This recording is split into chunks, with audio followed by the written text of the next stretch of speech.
Welcome to the Hawks Nest live stream show. Off season, deep within the depths of the off season. We're coming at you now here live on a nice calm afternoon out here. Just beautiful weather. Summer about to begin. All is going to be well, hopefully, as we see training camp on the horizon. Our Seahawks are conducting a mini camp where it is a mandatory mini camp, meaning everyone must come, everyone must arrive. So we've got a little bit of news in regards to that. I'm going to touch on as well some of what I would consider the top remaining NFL free agent fits, and we'll get into that a little bit. The Rams, of course, as far as looking at news, as far as interesting news, as far as our foes are concerned, the Rams have continued to renew their deal with the devil, as they have somehow now found a way to make Aaron Donald the highest paid defender in all of football. This is, of course, after monstrous deals they've already given out to the likes of guys like Jalen Ramsey. And just this current offseason, they came into it $15 million over the cap, and yet they've somehow found a way to cram, fit, shove, ratchet all in as far as they can, as many players as they can, being Stafford, Donald, Allen Robinson in free agency, Bobby Wagner in free agency, Noteboom, their really good lineman there, their other really good lineman, their center also on a new deal as well. And there now are rumors and reports that they're just about to also get a deal done with Cooper Kupp, because why not? When you make that deal, I guess it's one that's pretty lucrative, huh? But that's not what the nature of this show is about. It's going to be about the open free agents currently on the board here for our Seahawks to pluck, and I'm going to dive into this. Part of the way I'm going to look at this situation has also got to be dealt with as far as how we look at the DK Metcalf situation. Because right now, the Seahawks, of course, are sitting on quite a bit of cap space. They have $16.7 million of cap space. In addition to just today, they restructured Shelby Harris's contract in order to free up $3.5 million of money this year. So my math is always a little bit of funky here, but let's just say they're up near about $20 million in cap space as it currently stands. They do have other ways to create more cap space, but simply this would indicate, as far as the Shelby Harris deal goes, there probably is a deal coming, and it's probably going to be a large deal at that. You already have a lot of cap space. Why need to create more at this moment? Yet they have nonetheless. Maybe they just recognize they need the space. Who knows? We'll see about that. But it is going to lead into my answer on some of these free agents that we're going to take a look at here in a moment. And as we do look at these free agency, let's pare the list down first, right? It's easy to put a free agent list together and go, okay, top remaining guys on the board. I'm going to slice off those top 5 and give them to you folks, and that's what you're going to get. But I don't think that that's a realistic way of going at this. We want to try to go as closely to the mark of, I think, what we could see as being feasible. And we also don't want to see, I'm not going to present positions to you that I think that the Seahawks are going to address, that we absolutely know that they're not going to address at this point. Maybe an injury comes up down the road, maybe something else happens, but I see no foreseeable way that they're signing a cornerback. For instance, they've signed three cornerbacks in free agency just this offseason. You also have Marquise Blair, who will be sitting there as a sort of a sub-corner safety kind of guy. Then you also drafted 2 cornerbacks. So we're not going to look at corners. And in the same kind of light, we're not going to do this with safeties either. Understandable. Running backs as well. I'm not going to look at free agent running backs at this point. I don't think you're bringing anybody in. Tight ends, you're stacked up right now 3 deep. You're investing a lot of money into the position as it stands right now. I don't see them going at this position either at this moment. Tackles would be the last one of the ones I'm looking at here. Tackles and center would be the 2 positions where I eliminated those off the board as well. You're too deep on either end of those things. So we don't need to look at any of those positions and any of the guys at that position. I did try to pare down what I would consider my particular list from there. I mainly am attacking the defensive line here, as I think that it speaks to the Hawks having already addressed many of the primary needs on this team, at least as far as the frontline guys go. You can certainly improve the team beyond that, but there's not a myriad of holes on this team right now, positions that absolutely could be upgraded via free agency. And if you can't upgrade it via free agency, then you just as soon as hang on to the money. is what I might say to that. So let's look at the first guy on my list here, which is going to be a guy that's been often in the past at times linked to the Seahawks. They could never quite get a deal done with him. He's been in town on a couple of different visits I can remember of, just never quite got the numbers right. He was a bit of a gun for hire for years here now, and that's Ndamukong Suh. Of course, guy highly drafted coming out of college, freakish power and strength. We all remember him ragdolling Colt McCoy in the bowl game and how impressive that was. But he was a great player beyond that. Not a real technician, a lot of power to his game and how he gets it done.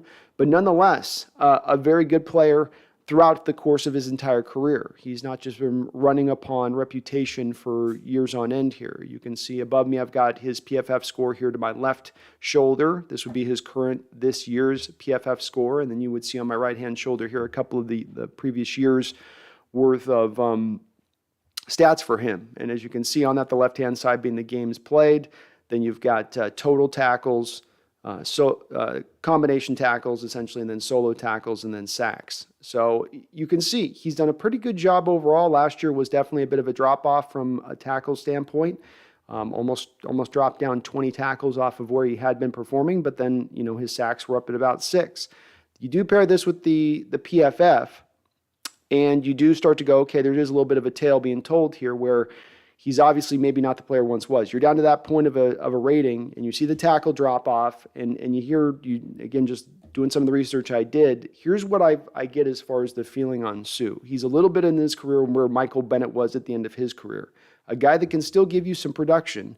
He can still at times fill up a little bit of a stat chart here and there, but he's going to pick and choose his moments. So I think that while he would be a decent addition to the Seahawks, and I'm mainly on this list going to concentrate on defensive linemen here, / defensive ends in a 3-4, because I think that this is a place the Seahawks could add an extra body. I think they're also potentially going to add an extra body more than they normally have on the roster at this point for this, just the reason of they don't necessarily have as many top-line guys right now. They could build in some depth.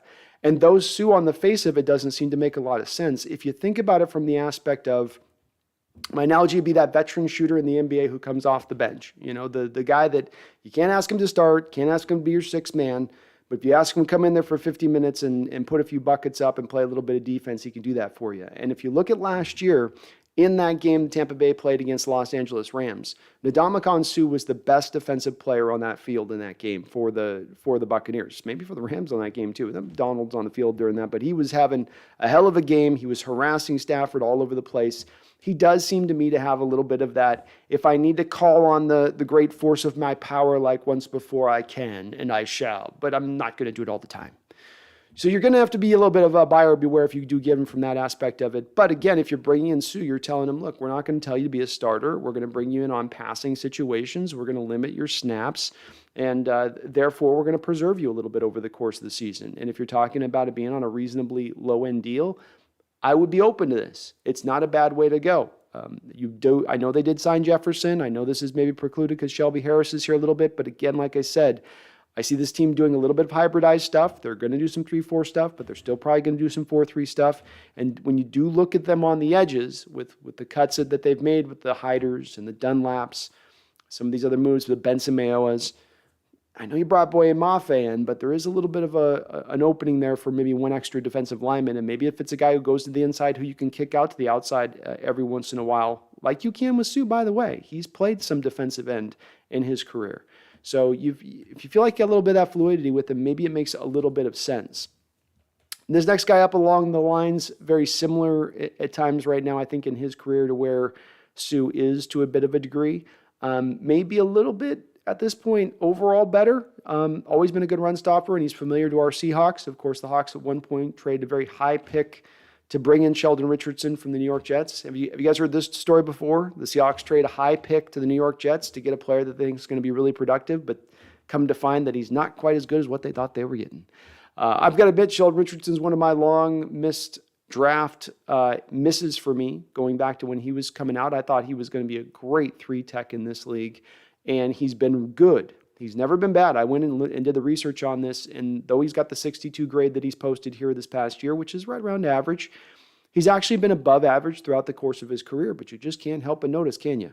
He seems to bounce around a bit, doesn't he? He seems to not be able to stick anywhere. There doesn't seem to be any team that's really in on the Richardson experience. And at that point, when you get to the point of 32 years old and no team's done that, that's got to raise probably a few alarm bells to a degree, not only wholly in itself. But you take this outside of this, again, these guys now at this point where they are in free agencies, this third tier, third wave, they're not going to get prime prices at the pump. They're going to have to take a lesser deal. They're going to have to take a one-year deal.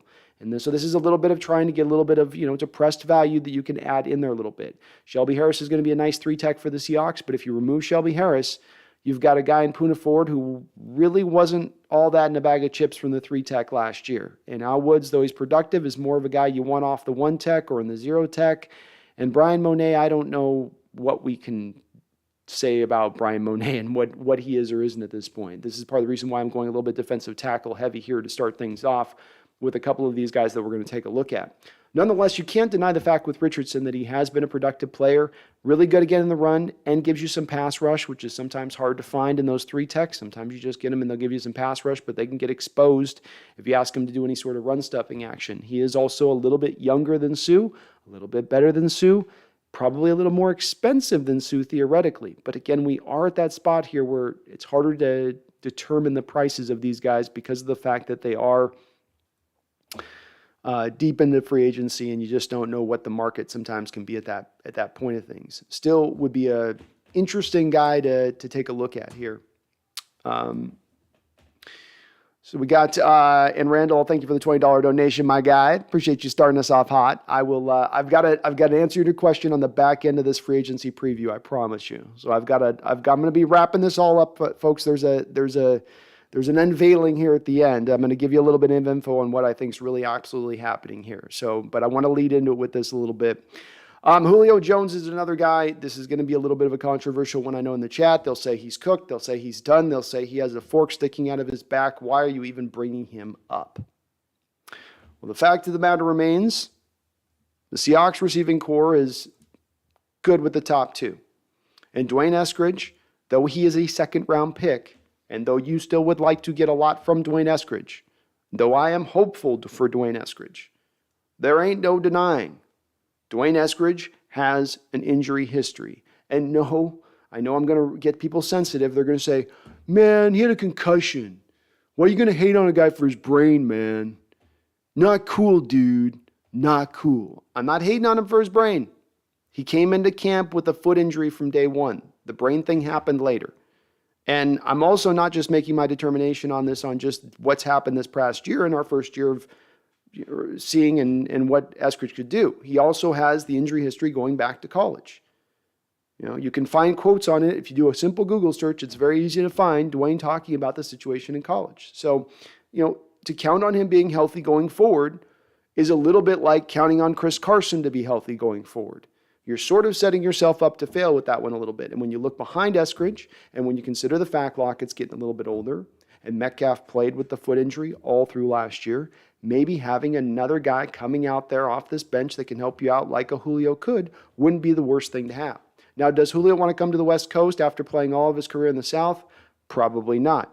But if you're offering him more than anybody else is willing to offer him, maybe that's enough to bring him in here, and maybe he's not got a really high price at the end of that. I'm not, again, one-year deal, low-end deals is what we're talking about here, folks, okay? None of these guys are commanding big market prices. None of these guys are going to give, and no team in the league is giving Julio Jones at this point a multi-year deal with the past couple of years in his production.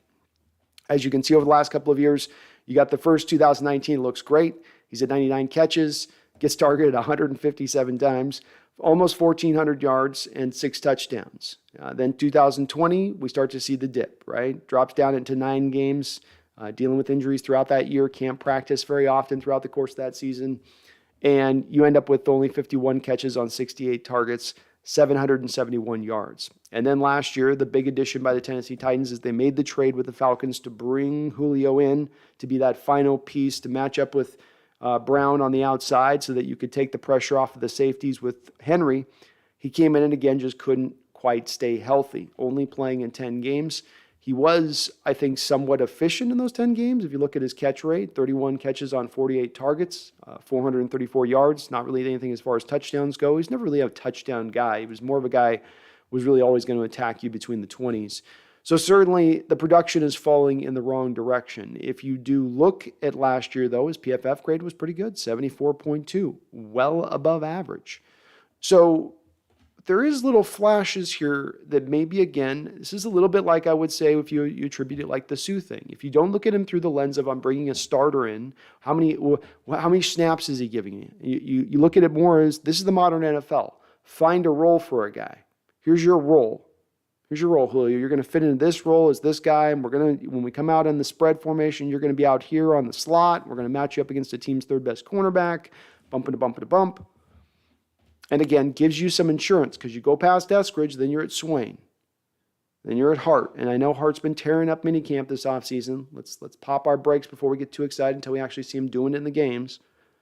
But, Cade Johnson, Bo Melton, Tariq Young, it's not a crew that's going to get me all that excited if, God forbid, something happens to our one or our two. And I hope Eskridge can remain upright and healthy. I think he's dynamic. I think he could be the perfect. Everybody's talking about wanting the new Deebo Samuel in this last draft. Who's going to be the Deebo? Who's going to be the Deebo? Who's the new Deebo? Who's the Deebo? This guy's a lot like Deebo. You ever hear this guy's like Deebo? He's got elements of Deebo to his game. He's just like Deebo. This is basically Deebo shrunken a little bit. Is if you want to look at Eskridge. That's pretty much what you're getting. Mind you, maybe a little less on the hands, but pretty much kind of the same type of player as far as the ball in his hands and doing all that sort of stuff at the line of scrimmage, the lateral stuff, the fly sweep, the bubble game. He can do it, but hasn't proven it. If I'm trying to get a little bit of insurance for the position and I got to spend a couple million for Julio, I'm not, spending other men's money, when I say. I don't necessarily find myself adverse to that possibility. Couple quick donations here. L2 Methods, thank you for the $2 donation, says, through thick and thin, Seahawks forever. That's right, L2. That's right. Forever. That means we never leave this train. It just keeps going. It's like that movie with that train that's going through the world, and the world's all covered in snow, and the train just don't stop. It just keeps going. That's us. That's Seahawks fandom right there. We're warming our little train here. Doesn't matter what's happening outside. Doesn't matter what's happening outside. So Julio, I think, would be a good addition. Again, 1 year, $3 million deal. Is that the worst of moves to make if you can get him in here, give or take a little bit? On to the next guy. Don't have a fancy picture of him here above you, but this is a guy that I think gets a little bit lost in the shuffle at times for the career that he's had and how good of a player he's been for now going on well over 10 years. And this is Justin Houston, is what you're looking above me on the stats here. And Justin Houston was a guy who was playing phenomenally for the Chiefs a few years ago, dominated for the Chiefs. And the Chiefs were in that go-for-it mode. They were trying to add more of a dynamic young pass rusher. And Frank Clark was coming up for his contract at that time. The Chiefs made the decision that they should trade a first and second round pick for Frank Clark, and then that they should move on from Justin Houston and let him walk, I believe, in free agency. Now, people bang on Schneider for the Jamal Adams trade, but you see few actually lauding him for this first and second round pick that he was able to pull out of that trade, especially when you look at it through retrospect, that Frank Clark has not been particularly a good player for the Chiefs in his entirety over his span there with the team. He's been inconsistent as a pass rusher. He's been awful against the run. Meanwhile, Justin Houston has continued to just motor along there in Indianapolis and then with Baltimore last year. You can see her over my left-hand side of the screen. He's got a 77.8 rating with Baltimore last year, doing some stand-up stuff, by the way, with them, I believe, in that 3-4 looks in that defense at times and being very comfortable in it. Now, obviously only garnered 4.5 sacks, but he was playing in more of a situational role. And again, despite his age, still gave you 15 games last year, 16 games the prior 2 years. You want a veteran pass rusher that you can bring in here, and who do you feel better with, Justin Houston or Alton Robinson? Because to my eyes, on the pecking order here right now, we got Darrell Taylor, we got Osu, we got, my brother's killing me about my pronunciation on that name, by the way. He's like single-handedly trying to train me to teach to say that name right. Boye Mafe, and then Justin Houston. I mean, if that was your 4 stack, I think you feel a little bit better about that rather than Alton, because Alton, I'm not really sure, can really fit into doing the stand-up outside stuff necessarily. And I know Justin Houston's more of a purified 4-3 defensive end in how you'd like to have him do it as well, but I just like the veteran certainty that comes with Justin Houston. And again, a guy that, to my eyes and watching him and the times I've seen him, he always, kind of jumps off the thing. He's not dominating the game when you watch him play, but he's being good. He's being consistent. He's creating some pass rush. Just part of the reason why, again, even this last season, that he was even still rated so high, despite only having, I guess it's 6 sacks. I don't know why this thing had it at 4.5. They're wrong. ESPN's wrong on that one. All right, here's another guy to look at for the linebacking core. Many of us are not feeling certain right now about what's going on with Cody Barton. The linebacking free agents are thin. Paper thin. If this is ice and we were walking upon it, you'd be seeing cracks bursting all around you. There is not a lot to go off of here with Mr. Dante, other than Dante Hightower as an option. And Dante is not the best of options. As you can see by his PFF grade last year at 53, not too good. And the Patriots have not been all that much in a hurry to bring him back into the fray. He took a whole year off for the vid stuff. It was one of those players that did opt out. So he takes a year off, comes back, doesn't play all that well when he comes back. He's been in this league for a very long time. You could make a very clear argument that he's a guy that's gotten up there a little bit too long in the tooth. Maybe it's right near on the edge of retirement / just go back to the Patriots and do a final year with them in some coaching / rotational role thing that they'll have him fit into. But nonetheless, if you're looking to upgrade over Cody Barton and a guy that at least, maybe he's not as fast as Cody. Cody's got those wheels, supposedly. I still don't see a lot of evidence at times for it. I hope we get to see that this year. But you've got a guy that maybe is more of a veteran certainty and maybe can slide and bounce back off the year he had.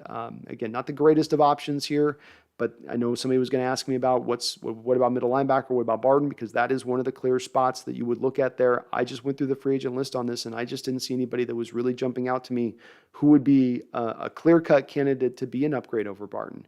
You're not just going to bring in a guy because he's a name or because he was good 2 years ago. You want to get a guy bringing in that has really a chance to push Barton in that element of things. Otherwise, you might as well just save the money and ride with it. Trey Flowers out of Detroit. This is a very interesting guy on this list, and another one of those guys from this list that I would definitely gravitate towards being on board with looking at this potential. He signed a big free agent deal with the Patriots, from the Patriots to the Detroit Lions a couple of years ago when the big bearded Patricia there went to the Lions, and he knew what he was going to be able to get in Trey Flowers, so he brought him aboard. He's never really, I think, lived up to the contract that he was paid, obviously missing more than half a season over the last 2 years, including a knee injury last year. You'd have to know where that knee injury is at and if he's able to come back from it at this point in time. Nonetheless, when you go through him and his years playing, when he is out on the field, he is productive. And even last year in a down year, he was still right around league average when he was on the football field. The other part that you like about Trey Flowers, and if I was going to say there's two really glaring holes right now, not glaring holes, but two what I'd consider potential holes or potential problems on the defensive side of the ball, there's really three things. But the two main things are positionally a 3-4 defensive end on either side, strong side, weak side. You probably could buttress in some aspects in there. And then obviously another middle linebacker, if not just for a backup, a guy to push Cody Barton. So this is a guy coming in who would give you a guy who has experience as that 3-4 defensive end, understands what his role kind of is in that, understands how to deal with the issues sometimes 3-4 defensive ends have to deal with versus 4-3 defensive ends and how they're getting blocked and maybe doubled a little more often than they would like. Nonetheless, a good overall round player, can play the run, can give you some pass rush, not phenomenal in any aspect, but he certainly would give you a lively player down there on the defensive line to help things out. Again, though, pursuant upon, as they say in contractual language, his ability to be healthy and specifically that knee injury.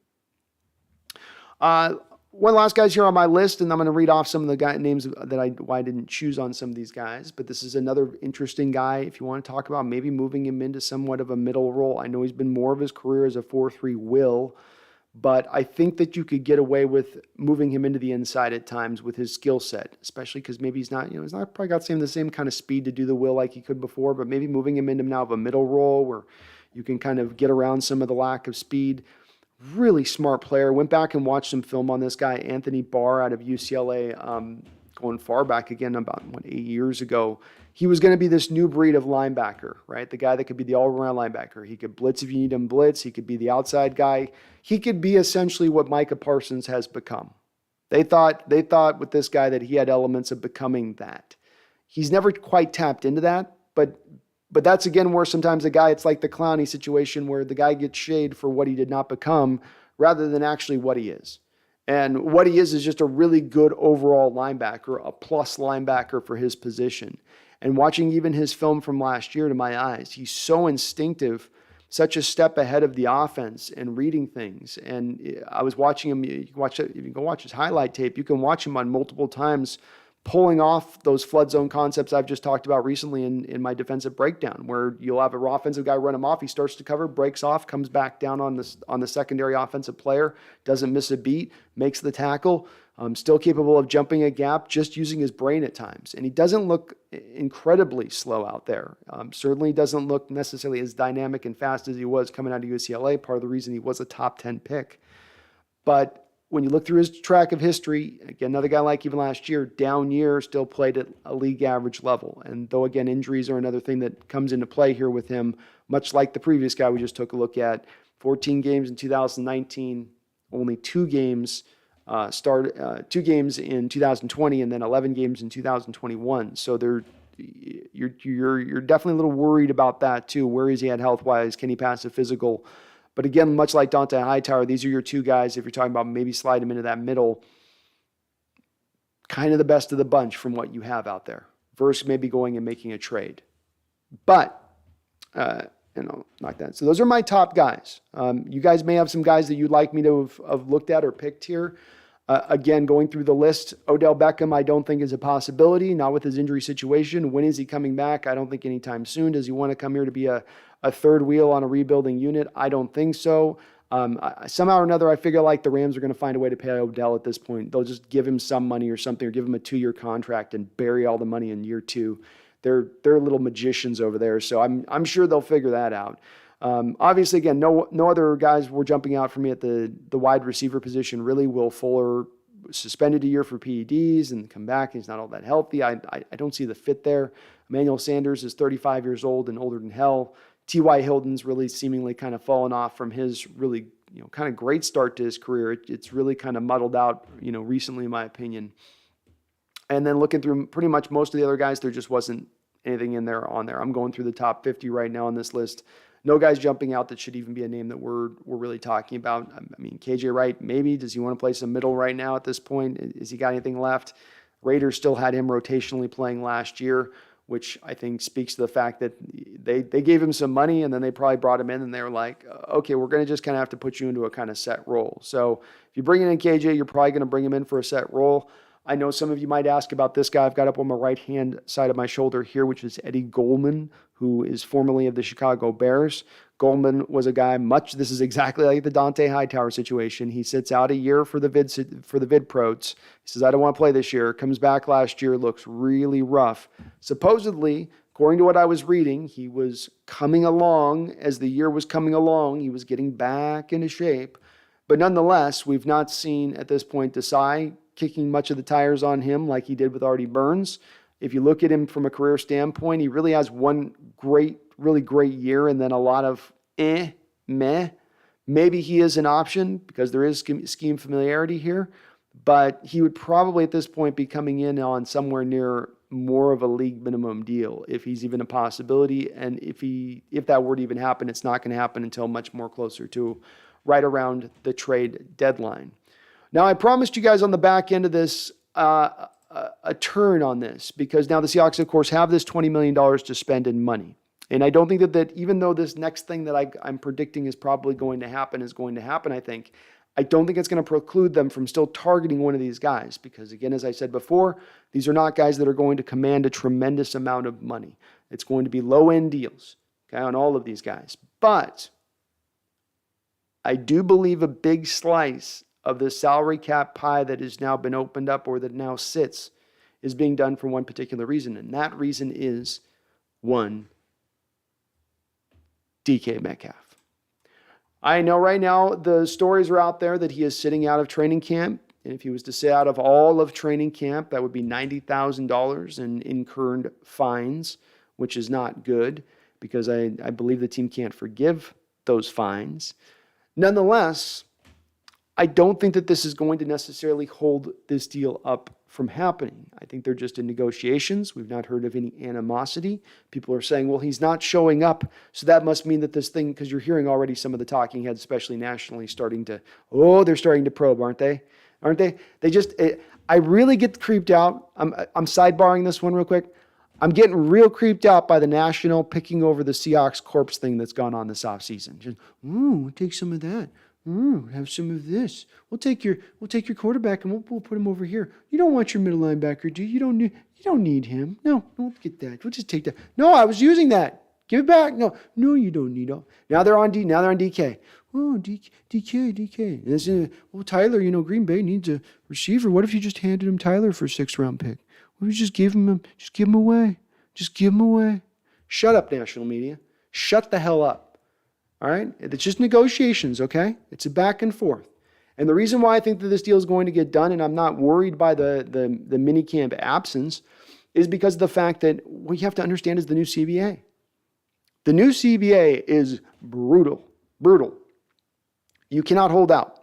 I've talked to you guys before about the $50,000 daily fine you incur if you hold out during training camp that cannot be forgiven by the team under no circumstances. Well, there's also another little tidbit that I've recently learned on this. If you miss one day of training camp, if you miss the first day of training camp, the whole season does not count towards a free agent year, an incurred year towards free agency. The whole season. So the NFL, I know players can still do this hold-in thing and that type of stuff, and certainly if these contract negotiations protract, we'll eventually potentially land at a spot where DK's holding in, and he's like, well, the foot's still sore. And that may land at that point, but I think more of what's happening here is the press to try to get this deal done before training camp. And I still do expect it to get done before training camp. I look at the Shelby Harris restructure today, and I say it's less because you're trying to add Ndamukong Suh, Julio Jones, Richardson, Houston, Hightower, or Barr, though those are potentials. I look at it as more of you're adding it for the DK deal. What would the DK deal look like? Glad you asked. We, of course, know his buddy, his best friend from Ole Miss, A.J. Brown, went to the Eagles and signed a 4-year, $100 million deal, $60 million guaranteed. The exact deal, by the way, that I predicted to you guys, I thought DK Metcalf was going to sign, 3 months ago I was talking about that, if not longer? So I do expect a similar deal to be added to DK, but of course, because DK is the next man up, what's the rules of the NFL, folks? You get a little bit more. The pot gets a little bit more sweetened. So that means, to my estimation, you're probably looking at something like, let's go 5 years, $26 million, okay? And instead of $50 million guaranteed, let's go $55 million guaranteed. So he gets an extra $1 million per season more than AJ, and he gets $5 million more in guaranteed money than AJ did. Now, the way that that's going to break down for this year's cap is it's going to take this year's cap, they'll take to the bare minimum, so you'll go $1.5 million on his base salary. But then you're going to have, because it's $55 million broken up into 4 parts, 4 equal parts, you've got to take the $12.5 million and then add it to the $1.5 million.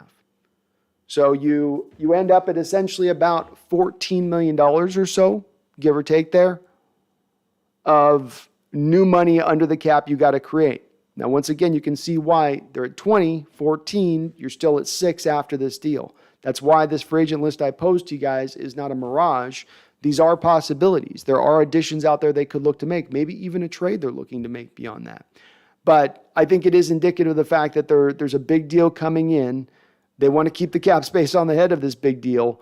I'm hoping it means this is what's imminent. It could be another deal that's coming in too as well. It doesn't just have to mean the Metcalf deal because, as I said, if you move him to the new contractual structure, really at the end of the day, even if you went up to $60 million guaranteed, you're not going to get over about $15 million as far as the first year cap hit on DK Metcalf. And even that's on the high side. There's ways to get that down lower, I think, than necessarily there, because they can just guaranteed money rather than bonus money and have it hit, year 2 or 3 of the deal instead of the year 1 point, which is a whole nother ball of wax to get into, which we're not going to. But I do think my gut instinct on this is that there's an indications here that this gets us an inch closer, I think, to potentially a deal here with DK Metcalf, which would be a welcome sight.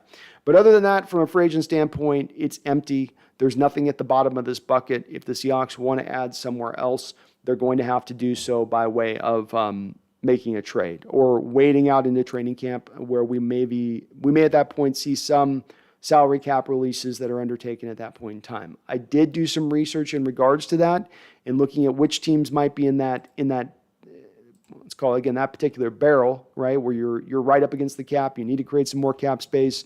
Ideally, you want to come into the NFL with the NFL season with like $4 or $5 million of cap space, to build in against injury, because you have to go sign new guys off the streets or other things that might pop up. New England Patriots are at $1 million. Houston's at $4 million.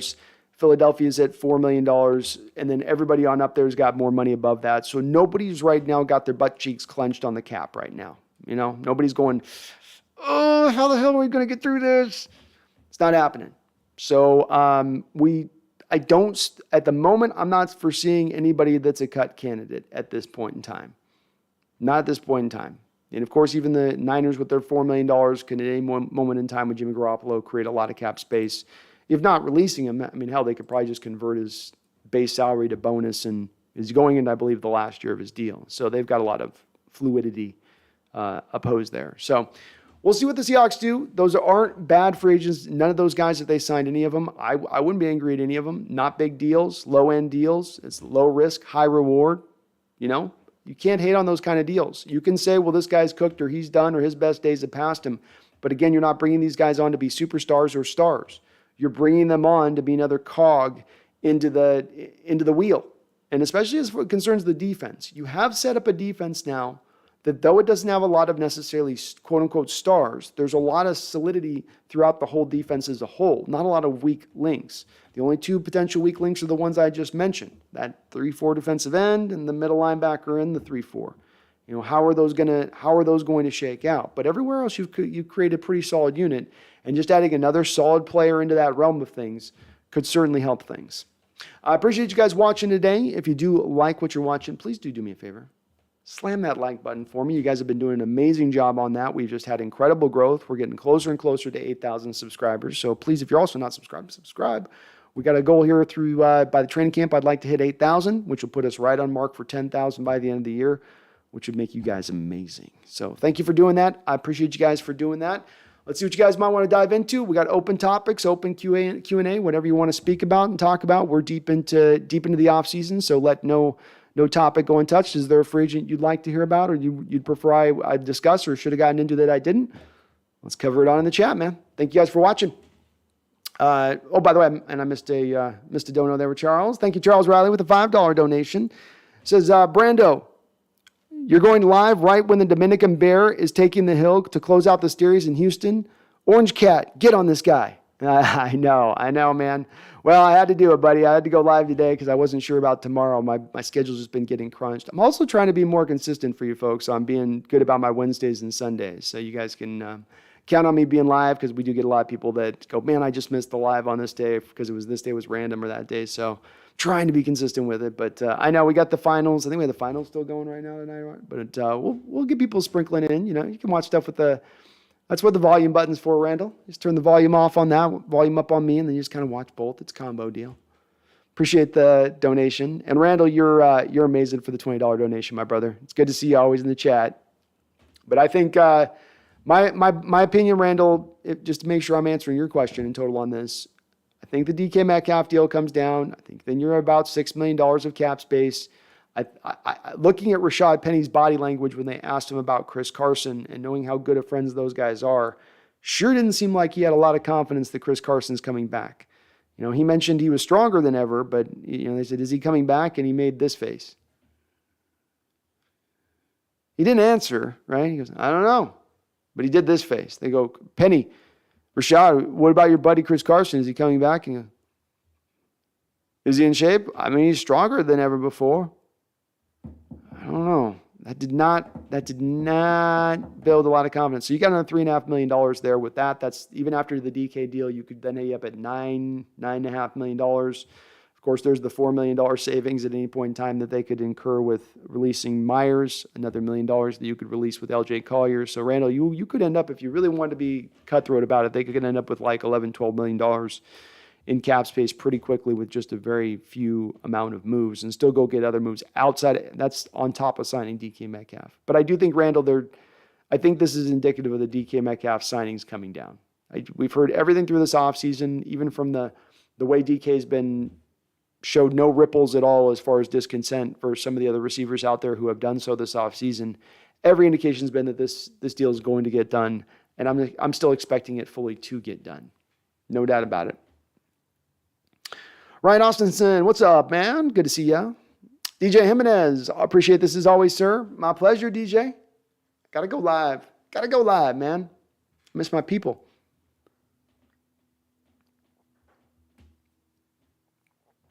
Joe Kagan says, will the Seahawks add more players before the start of the season?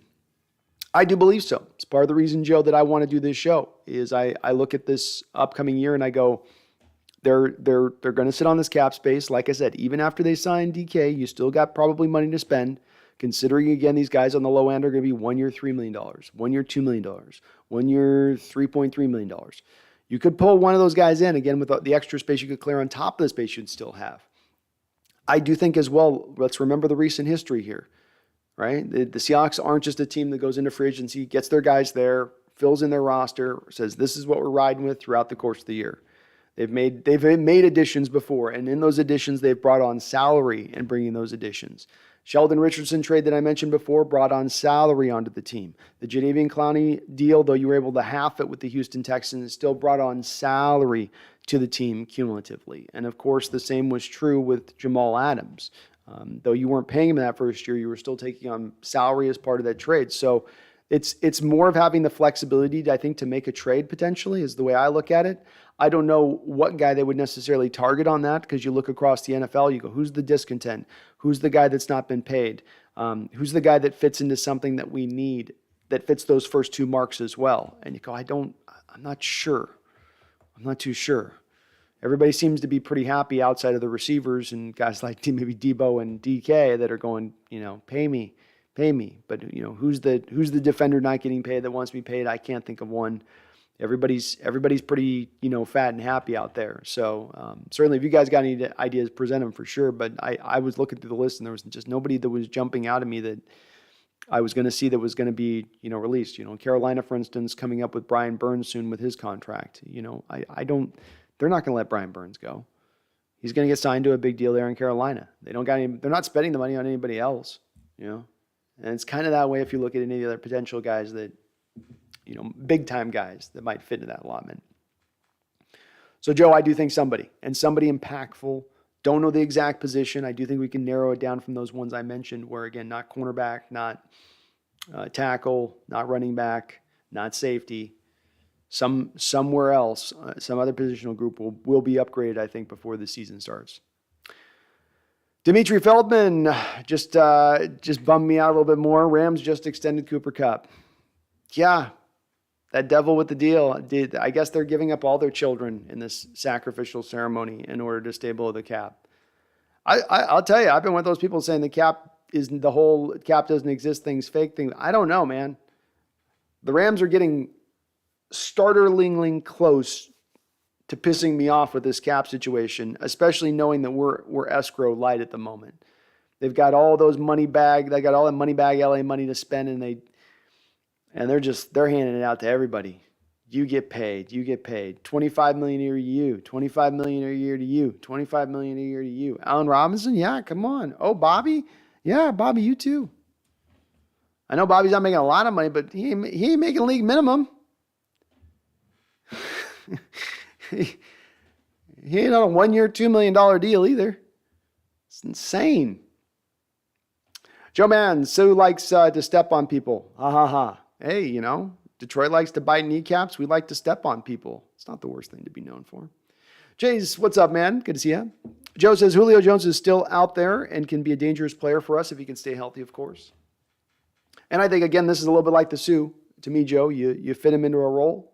You don't say, okay, we don't have you be a starter all the time. We're not going to need you to run out there constantly. We're just going to mix you into, let's say, 3 and 4 wide receiver packages when we're not, having Eskridge in there as more of the gadget guy maybe. I don't know. I like it for some of the flexibility. It'd probably be a hard sell to bring him out to the West Coast. He does strike me as one of those guys that I like being in the South. That's my place.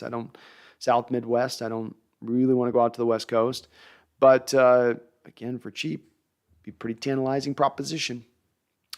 Megan says, greeting 12s, and in between 7 chats, and I'm in a fair amount of pain due to the re-injuring of my shoulder on the PGA-B, and I'm going to sit out quietly and plan our trip. We'll take care of that shoulder, Megan. Ouch. Yow. B-Ross says, the one thing Suh gives us is health. He's only missed a couple of games in his whole career. Always been very, very consistently healthy. It's a great point. He's out there.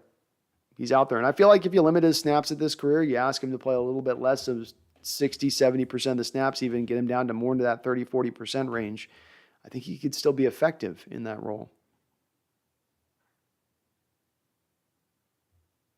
Randall says, M's are about to get another series win. I'd sure love to see them plunk one of those Astros. Hit Julio twice tonight. God, can the Astros get any more hateable with their stuff? I mean, can they? Of course they go after Julio. The one guy in our lineup other than our third baseman is crushing it. Not third baseman, but France. That's crazy. Twice, Randall? I didn't see that. Jeez. Ryan Ball says that button needs tapped. That like button needs to be tapped. That's right. 100 people in the chat. Let's hit that like. Randall says BM going to take a BM on the league once we sign number 6.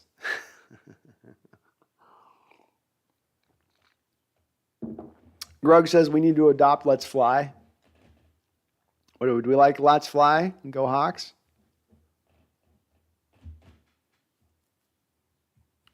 Let's Fly isn't bad. Though it's too much now, close to Let's Ride, and it would seem too reductionist of Let's Ride. I think too derivative. I mean, Zao Zero says I'd still like to give Suh a chance. I'm hoping he won't be asking too much. He has always been paid to play, but I am hopeful the Seahawks can work with him at this point in his career. I'm with you. I mean, he's a Pacific Northwest guy, right? Oregon. Went to high school, I think, in Oregon. And again, I know he's flirted with playing with Seattle before. I've always wondered if he was maybe a Hawk fan growing up as a kid. But fit him into a role. Don't ask him to do as much as maybe even Tampa Bay's been asking him to do recently. And there's something to be said for you. You ask me to do half of the workload you asked me to do before from an aging player, and that you can get a guy who can give you some good snaps when you do put him in. Rob Grajewski says Kenneth Walker needs a new agent after missing 10 missed calls from the Hawks on draft day. Yeah, that was funny, Robbie. I was getting like nervous even watching. It wasn't even live. Just when they released it, I'm going, geez, answer the phone, man. Oh my God, like weird. I'll tell you, if I was a prospect on draft day, I'd be like, everybody just shut up. I'd be like, nobody even gets to talk. I want to listen for this ring. This is my party. I'm getting drafted. I'm not missing this call. I missed this call. I could drop 20 spots to the next spot. Like, I guess he didn't want us to. He saw the 206 and he was like, I'm not answering the 206. Maybe they won't draft me. But yeah, it was weird.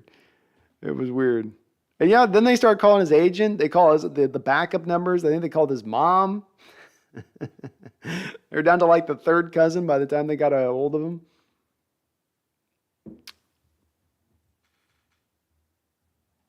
I like the Dominican Bear, Charles. That's awesome. Dominican Bear.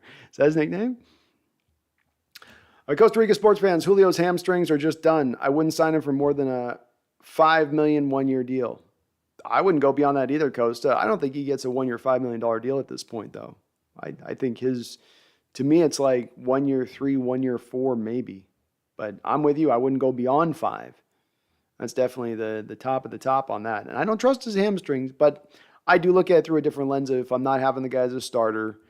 If I'm already 3 deep, I'm 2.5 deep if I consider Eskridge, with his injury situation, then it's like there's less pressure on that deal. I feel like I've got the money I got the play money to kind of spend right now. I've been real kind of frugal with my free agent approaches. I got no future money really tied into much, right? Second most amount of cap boost moving into 2023. You know, throw a little risky bet on the table, all black 22, or Julio 6, right? Is that what that is? Julio 11, whatever his jersey number would be with us. I'll put it on that. I'll put my chips on that felt.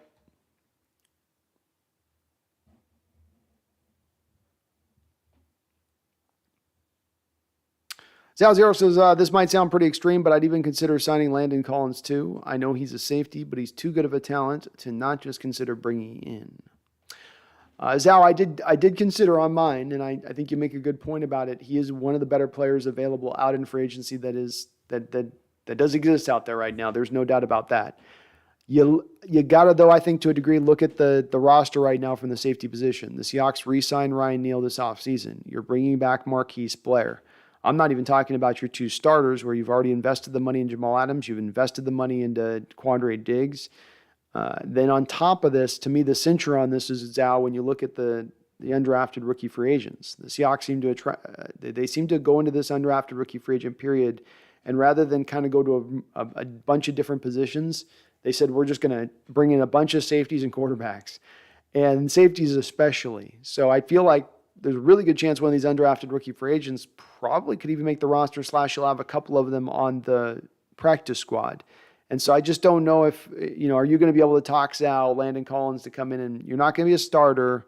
We'll put you in sub packages. We don't know what sub package we're going to put you in on, but we will at some point put you in on that. That's where it's like, where's his role? Where's his spot going to be on this team to play? I mean, the dime corner.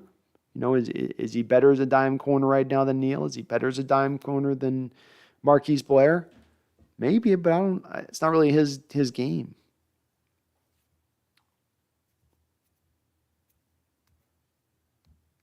Sal Zero says, I really like Justin Houston too. He actually, even at 33. Me as well. I feel like the guys, even when they get to 33 as edge rushers, can still be effective.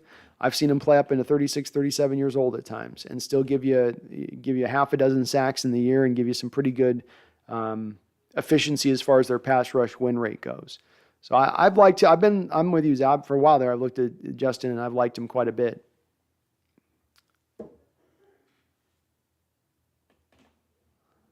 Joe Mann says, how would Christopher Walken say it? Mariners finally won a Houston series. Mariners finally won Houston series against the Astros. This team, bad all the time. They do nothing, cheat, buzzers, and the uniform. I don't know why. I guess they don't swing many bats too often. They suck. Only more of them. Screw off, Houston. What is an Astro? What is an Astro anyway? I don't know. Stupid team name. It is. Is that what you meant, Joe? Randall McDaniel says, Cal Raleigh's starting to hit a bit. What if Trammell is who Kelnick was supposed to be? Well, this is the benefit of the bind that you get yourself in, Randall, when you have a plethora of baseball prospects that you've been building up around even the frontline guys that are starting to arrive on the scene. Is now you just let the cream rise to the top, and potentially maybe you have Kelnick as a trade chip as we get into the deadline, and he's still viewed as quite a mighty beneficial trade chip to try to pluck up here. And I'm not saying the Mariners are going to do that, but again, just it's nice to have that flexibility as opposed to being bound into a box where you have no farm system to call upon to pick that up. But it's great to see Cal Raleigh going. You knew it the way that he was sort of like he's a little bit of like a microcosm to Kelnick, where he tore up AAA, just couldn't get it make it go at the pro level. Now it's finally turning on from at the pro level. We'd certainly love to see if Kelnick could do the same on that. He's killing it right now though too.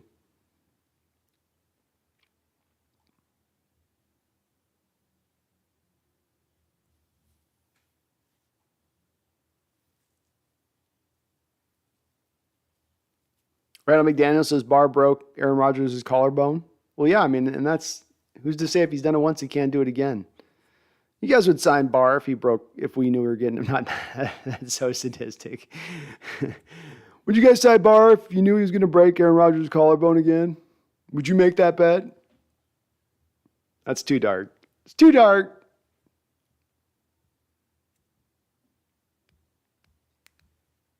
Lamar says Kobe Bryant for Defensive Rookie of the Year. Well, you're hearing already some of the veterans talking very kindly of the guy, that he's getting a lot of praise. He seems like a guy just, as I thought when we were drafting him on draft day, though you are getting a guy in the 4th round here, you're getting a guy who is instantly ready for you to start. You can put him out on the football field and he's not going to embarrass himself. He shouldn't have a long curve period to learn and figure out his way. Certainly every rookie is going to be a rookie to certain degrees, but he's going to be as along and ready to go as any rookie you're going to have who's come in here in recent years, and that includes even Trey Brown, I think. I'm very high on Kobe coming in. I think he's going to fit really well into this defense. He's going to know exactly his role, and again, everything you're hearing about him is he's a dog, a leader, future leader. One of the future leaders of this team, probably in mentality. And boy, that's not always something that you're able to go get in the 4th round.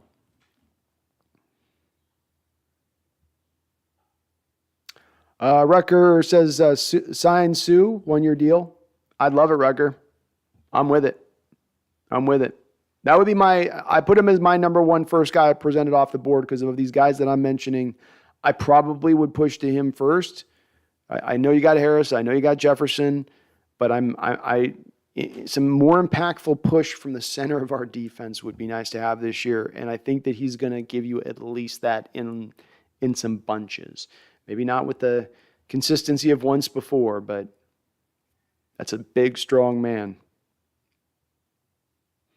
Megan says, can someone explain to me how LA has no freaking salary cap and hasn't for the last few years, and they can still have and pay the players they do and win a Super Bowl? Megan, I present that question to everybody else out there. I've had a few people respond to me on Twitter with answers on this, that, well, Whitworth retired, and then Stafford's deal was all bonus and the base taken down. And, I get all that, but it does reach a point where you're just, there's that meme where it's like, oh, come on, come on. If I wish I had that meme right now, I'd be pushing the button to bring that up, because that's what it feels like. You reach a point where you're like, come on. Really, another one? Cup now, 25 a year, 25 million a year. It's like they're operating off of a $500 million cap, and the rest of us plebes, us peasants, have to sit within 200 million. I mean, it's absurd. It's absurd. I'm gonna stop saying that there's gonna be some day they're gonna have to feel this pain. I don't know that there is. They're playing pretty fast and loose right now. I maintain. But I wish I could explain it better, Megan. I wish I could give you the numbers on it. They came in as $15.5 million over the cap, signing all of these deals. You can't just tell me that the Stafford renegotiation and the Whitworth retirement alone freed all of that up for this to happen. I don't know.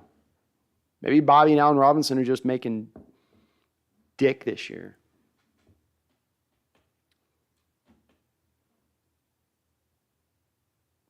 Saijan says, is the cap space spread for 14 or someone else? I think it's mainly for 14, Saijan. I think it's the impending deal for number 14 is the main reason. Jose Julian says, Jimmy G is better than Baker. I think he's got a good reason to claim that, Jose. I think that they are probably pretty close in their overall abilities at the end of the day. Not that they have different ways that they go about what they do. But I think at the end of the day, their production is probably pretty similar when it's all said and done. But I'll give you that. He's been better. When he's played, of course.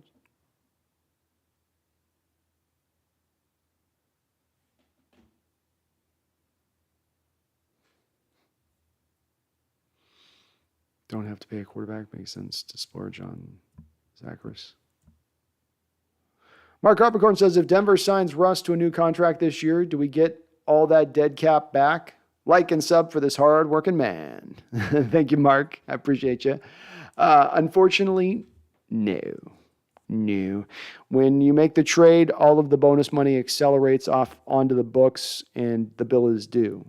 When he goes to the new team is essentially then bringing on Russell Wilson on a 1-year deal that's only on the base salary that he is owed. Or is he on a 2-year deal? I guess he's still on a 2-year deal technically, but it's the 2-year deal with no bonus money. So when they renegotiate the new deal, they're just tearing up the old contract and imparting the new.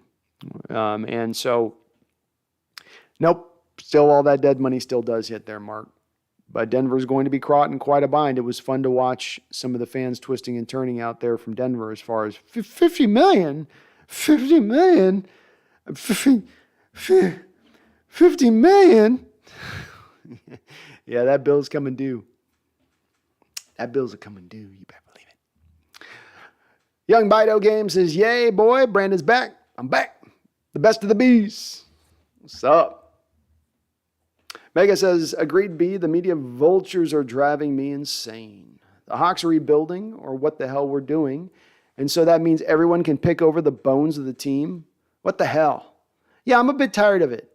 It annoyed me with Russ. It annoyed me with all the footsies that was being played across with that. It got even more annoying with the Bobby thing. And then Tyler this offseason. Trade Tyler. You can get Tyler for 5th round. You can probably get him for 5th round. They'll even talk about it like suspect when they're speaking about it as far as on the talk shows and stuff. You could probably get him for a 6th round pick. It's like, you sneaky son of a bitch. Like, no, you will not get him for that. They come into my chat from time to time. You've seen it, Megan. Why don't you just give us DK for a 2nd round pick and, we'll give you Denzel Mims. What do you say? Which is literally a trade option that's been thrown into my chat, I think, more than once. Herbicide says Denver should extend Russ ASAP. They can get him for 50 now. If he wins this year without a new contract, he's going to want 55 to 60. Well, you're not wrong in that he's going to want more, but this is the Denver pickle. You didn't know there's a thing called the Denver pickle. This is called the Denver pickle, because to move Russ to a new deal, what's he going to want for bonus money? Sean Watson, a guy that likes to remain very limber. Got himself, what, 240 guaranteed? So what's Russ going to be able to come there and ask for? Well, we got 150? We go 150? Is that too insane on a new deal? 4-year deal, 250, 150 guaranteed, something like that. Well, what's 150 off 4? What's 150 off 4? That's going to be almost $40 million a year on a 4-year deal in guarantees alone.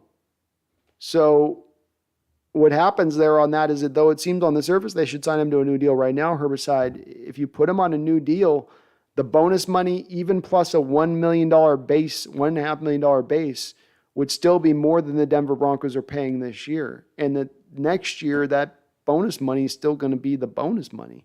It's still going to be that, I think, minimum $40 million on that point. I mean, let me run the calculations here. So 150 divided by 4 is $37.5 million per year the bonus money hits on that new deal. I know what you're saying. You're not wrong. The price is going to go up, but they may look at it like, why don't we just get him for the cheap first year of this deal and then ride this for all we can get it, and then we'll step into that bucket next year. Albeit, though, then that bucket, of course, that bonus money goes up from 150 to 200 million as far as the asking price, and now you're talking about 50 million a year instead of 37.5 being the cost, which is going to get crazy. But I think Denver's just like, come on, Cap, move on up, moving on up to 300 million, so we can sign Russell Wilson to this money. Oh, he's expensive. He's costing a lot. That's just what he wants. Just don't know if he's worth it. Kestrel says here because Tim Pool got swatted again. I hope I never get swatted. I hope that never happens. You might hear the Hawks Nest. There might be a cry out that sounds like a lady. It's not me making that sound when that happens. When the door's busting down and the guns are. I'm not actually screaming at that point. There's probably a lady somewhere in the background off screen. Just going to lay that bass line down. Don't you dare anybody do that to me. That'd be horrible. Horrible.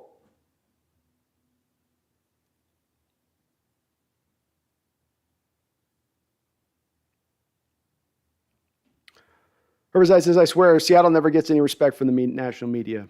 No, not unless we're the shiny new toy, and then they just look at us and then throw us over the shoulder after a quick look-see. Riverside says, we got, what, 18 million now?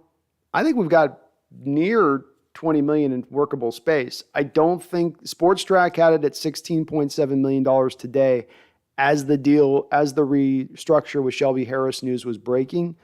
And the Shelby Harris money you save is $3.5 million, I think, or so, somewhere in that neighborhood. So that would put you up into around 20 million to my math, unless Sportrac was just that fast and on it, and they made the change that quick. But I believe it's up around 20. If I was a betting man. Puff has been celebrating 7 months as a member of the Hawks Nest. Thank you, Puff, for doing that. And if you'd like to at any point right now, become a Hawks Nest member. I'm just working on my latest article here right now, which I'll be posting here soon to Hawks members on the channel. So keep an eye out on your community board for that. But thank you for your 7 months as a member, Puff. You're awesome for doing that. He says, let's go. Let's go. What up, Brandon? Hope all is well. You know how all is with me. It's amazing. I got this beautiful orange cat right next to me lounging. I'm chilling with you folks. What could be better? He says, the Bobby and Russell departure has secured my spot for season tickets this year. 10-year wait. Go Hawks. Ooh. You've been on that list for 10 years. You finally got them in. Atta-way. Hell yeah, man. Hell yeah. Well, I'll say it to you like I say to all folks now.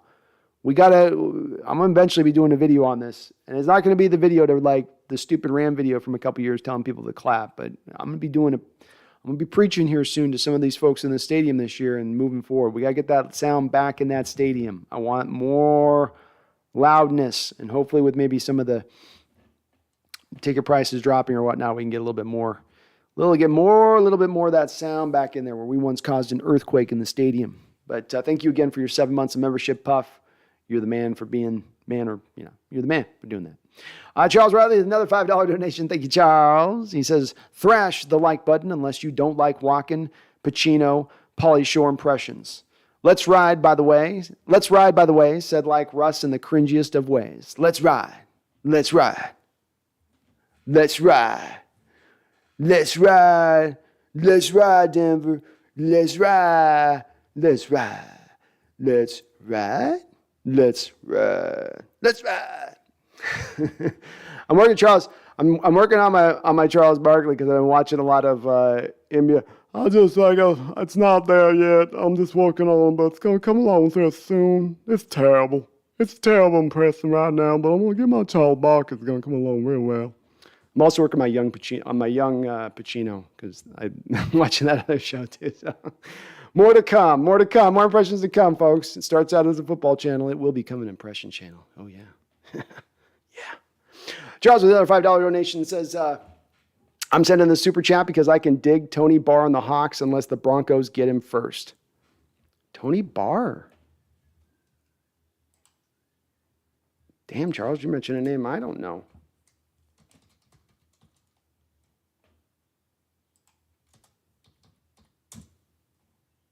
Oh, Anthony Barr. You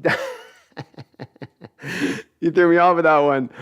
Oh, the Tony Barr threw me totally off. It looks so different, Tony Barr from Anthony Barr. I don't know why, but yeah, Charles, I'm with you on the Anthony Barr. Watching that tape, I was thinking I was going to see a guy that was really immobile. Injuries had taken their toll.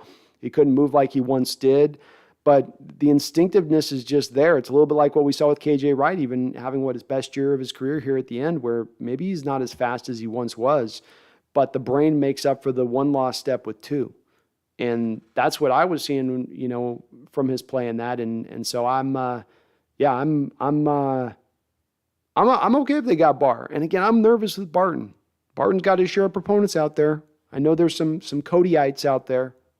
I know you guys exist. I've heard from you Codyites, but I'm worried by him. I'm really worried by Cody. And then I'm worried by the depth too of the position. So it's certainly a place that I think that they would be smart to address and attack.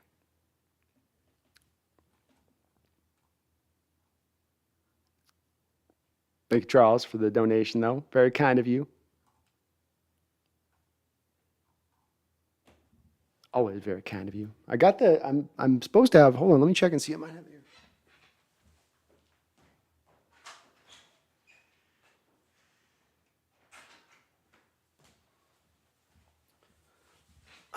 Supposed to be, Charles, I'm supposed to be getting that microphone that you paid for today. Like, it literally is supposed to be arriving during the show. So we might have, this might turn into an unboxing before this is all said and done. So you never know. We'll see.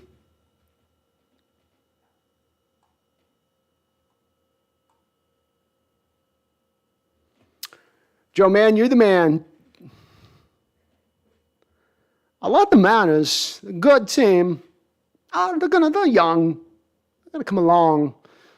They're gonna be like that lion in the jungle, waiting for the pennant race. And they come out of the den, chew everything up, alive.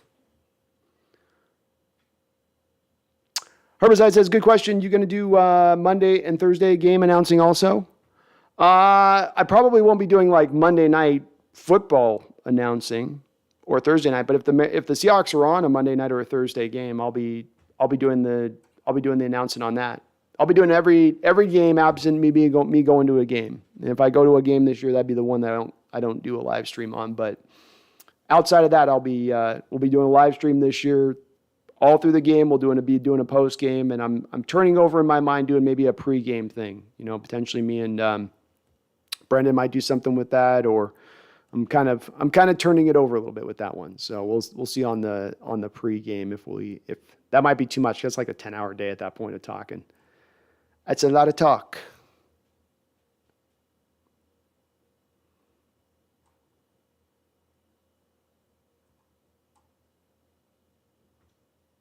Jordan Kraft says Seattle needs to pay DK ASAP.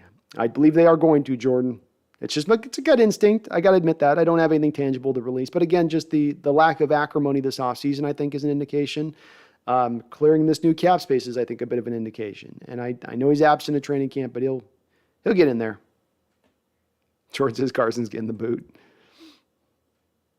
Megan says, as much as I love Carson, and I do, there's no way he'll ever play again and will be cut. I think it's sooner than later on that. I do. Kirk Stemmer says, do you think there is a chance they are clearing up cap space to trade away Lockett? I wouldn't think so, no. No. I believe that if a team was going to make, for the kind of the same reason with DK Metcalf, that I don't think it's a possibility. If you're making these kind of trades, you're going to make them prior to the draft, if not prior to free agency. The team that moves on and grabs these players is more often than not going, well, at least in DK's case, is going to have to, sign them for the money he's going to want on top of making the trade. And most teams by this point of the offseason don't have that much cap space to go out there and make that kind of move. There are maybe a couple that could, but there's not a lot of them, which then just reduces the chances because that reduces your ability to get appropriate value like you'd maybe like to get. So I don't think from there, obviously to your point on the May Kirk, it's a little easier with Lockett because then the bonus money just hits to Seattle and that's that. It's a significant amount of bonus money though. It is no small amount. Let me bring it up here. I've got the Sportrac up right here. If you look at the move from Tyler Lockett, who's got the second largest cap hit on the roster right now, it's not happening. So Lockett's got a $10 million cap hit, but he's got a $31 million dead money hit. There's absolutely no way, in any way, shape, or form, that Tyler Lockett is moved with a $31 million dead money hit. So you cumulatively lose $21 million off your cap space, even with the moves today. You still couldn't make that move. The only way that deal could happen is if Seattle got blown away by a desperate Green Bay team that needs a receiver and they threw him a future first-round pick and Seattle's like, to hell with it. It's a lost season anyway. But I really think there's no chance of it happening.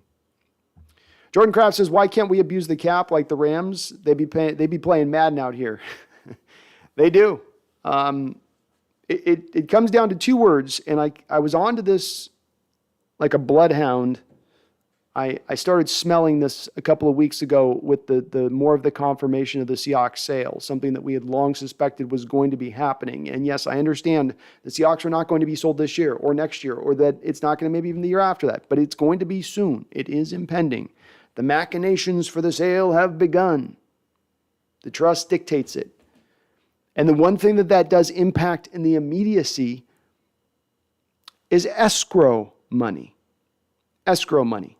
Everything within the Allen Trust is liquidation right now. Everything within the Allen Trust is the accumulation of the liquidation. Well, you don't get far in the accumulation of liquidation by spending the liquidation. And the first thing you've got to do if you sign a monster contract out there, if I sign a deal with guaranteed money, I've got to put that money into an escrow account immediately, especially if it's significant. And if you put a bunch of those deals out, that turns into a lot of money you've now got to put out into the future for paying.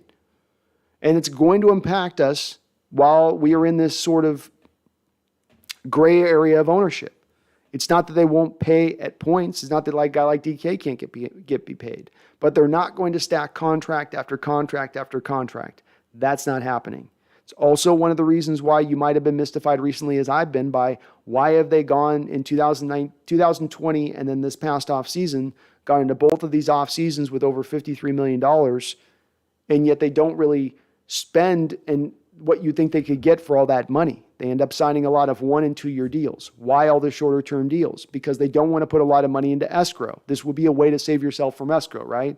Rather than signing that 4-year, $50 million deal with bump-to-bump guaranteed that I got to go put in escrow. Now I can sign a 1-year, $7 million, which, I got to pay that on 1 year, but I don't have to put all that into one big chunk. So I think that does impact us from doing this. It's part of the reason why I've also said that the next future owner, I want to have two things. One, a win, and have open purse strings. Because, there is a salary cap.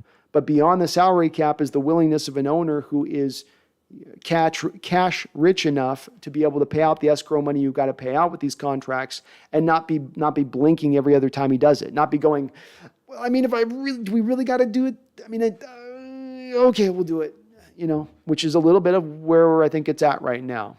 Just how it feels a bit.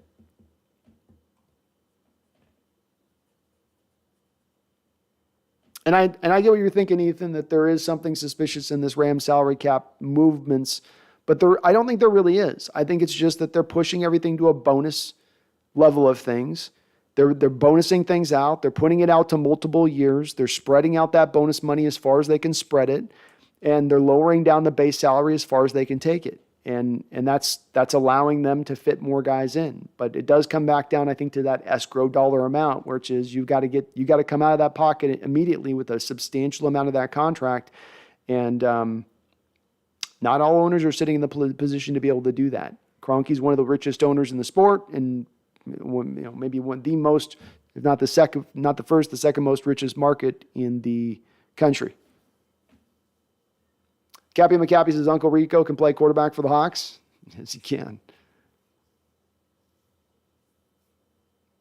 Tom Cox says, have you looked at Cameron Ward, and is there a possibility that Caleb Williams from USC as a replacement for Wilson? I have looked at both of those guys, Tom. Cameron Ward's is a guy that he's got a little bit of elements, not in that they look completely different in their throwing style and how they go about it, but he's got a little bit of that Will Levis kind of swagger to his game, where he just that a little bit of that, you put the gunslinger label above their head a little bit. In what I watched, he's obviously, the tape is from kind of smaller school stuff, so you got to kind of take everything with a grain of salt. But I liked his size, I liked his arm strength, I liked the throwing motion. There wasn't a lot there that was necessarily wonky to me. Got to see him do it now against the tougher opponents, but I liked his game. I liked, how he's put together. Much like Cameron Ward, I'm speaking to Cameron Ward there, of course. Caleb Williams, yes, he really stood out to me when he came out to Oklahoma and played in favor of Spencer Rattler last year. With him, it's a hard thing for me to put a quotient on what it is about him that they just jumped out to me with him when he went in. It was just a willingness to make certain throws. He's a guy that just got that feel in the pocket that you like, a good live arm, But there was something in the way that he would just went about his business back there, especially after watching how Rattler was kind of going through it with a little bit of a roboticness to him, which would be weird because he was robotic, but then he'd make these sensational throws and it'd be the tough ones that give him problems. But I do like Caleb Williams, Tom, quite a bit. I'm interested to see what he's going to do down there in USC. I fashion he's going to look really good, and I think he's going to end up a first-round talent when it's all said and done. My only one worry with him is arm strength. And with Cameron Ward, I don't necessarily have arm strength, but it's level of competition, and can he look as good going now next to this next level at Washington State as he looked at the prior?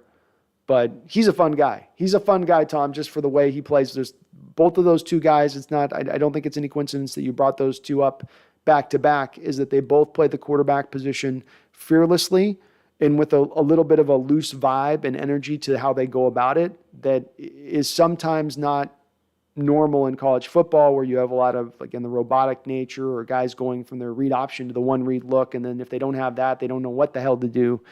These guys can think a little bit more on their feet, I feel like. You know, they can be a little more fluid.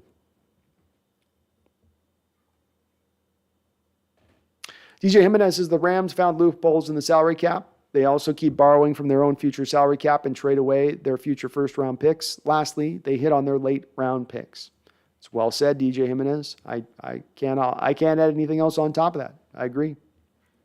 Agree in full. That's how they've gotten it done. And yeah, there is a price to be paid. There is. Of course, to your latter point, if you are landing on all these later-round picks, if you're getting good play out of these guys, that's cheap players on cheap rookie deals for a good couple of years. That's gold in the NFL. Megan says, who do you think we would have taken if Walker didn't pick up the phone? Well, Megan, I know you read that same article I read on John Boyle, and there seemed to be some indications, if I remember reading that article, that it might have, Lucas might have been a guy that they were looking to target in there. If not Lucas there,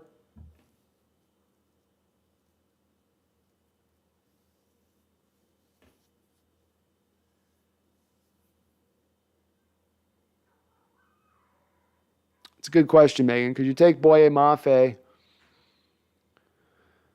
I think if it's not Lucas, it's probably Megan. Then the kid out of Minnesota. It's Daniel Fa'alele. If it's not him, would be my guess. I can't see how they would not have gone right tackle there, being that's where the value of the board was. The pass rushers, I think, had dropped at that point. That's why they took Boye. They didn't really need it on the other end of it. If not there, Megan, then they go middle linebacker. So if not there, they probably go with Anderson out of Montana State or Leo Chanel out of Wisconsin. Now, as I think about it, that would probably be the other route that they would probably take a look at, if not the aforementioned right tackle. I think that would be the secondary.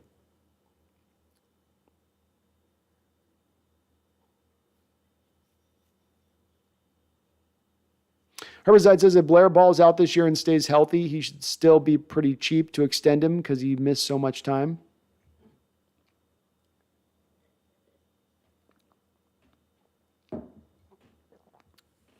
I think you're right about that. I think he could go out and really, like you said, he could ball out. And even if he balled out, I don't know if there'd be a teams lining up to necessarily pay him a ton of money because he does have such a rich injury history since he's arrived here, for sure. And I could see there being some intelligence behind signing him to a new contract. Ryan Neal becomes a free agent next year. And you know that Blair possesses a unique ability to play both free safety and strong safety. And you have right now in both of your two safety positions some injury concerns. Your free safety is recovering, coming now on the heels of breaking his tibia and dislocating his foot, and now he's going to be 30 years old here pretty soon. Jamal Adams is coming off of multiple years of shoulder surgeries, along with now we learn that his fingers have been fused this offseason. As I suspected, this is another one of those Hawks Nest predictions that came true. If you guys go back and look at my week one reaction to the Colts game, I told you guys that Jamal Adams is a warrior.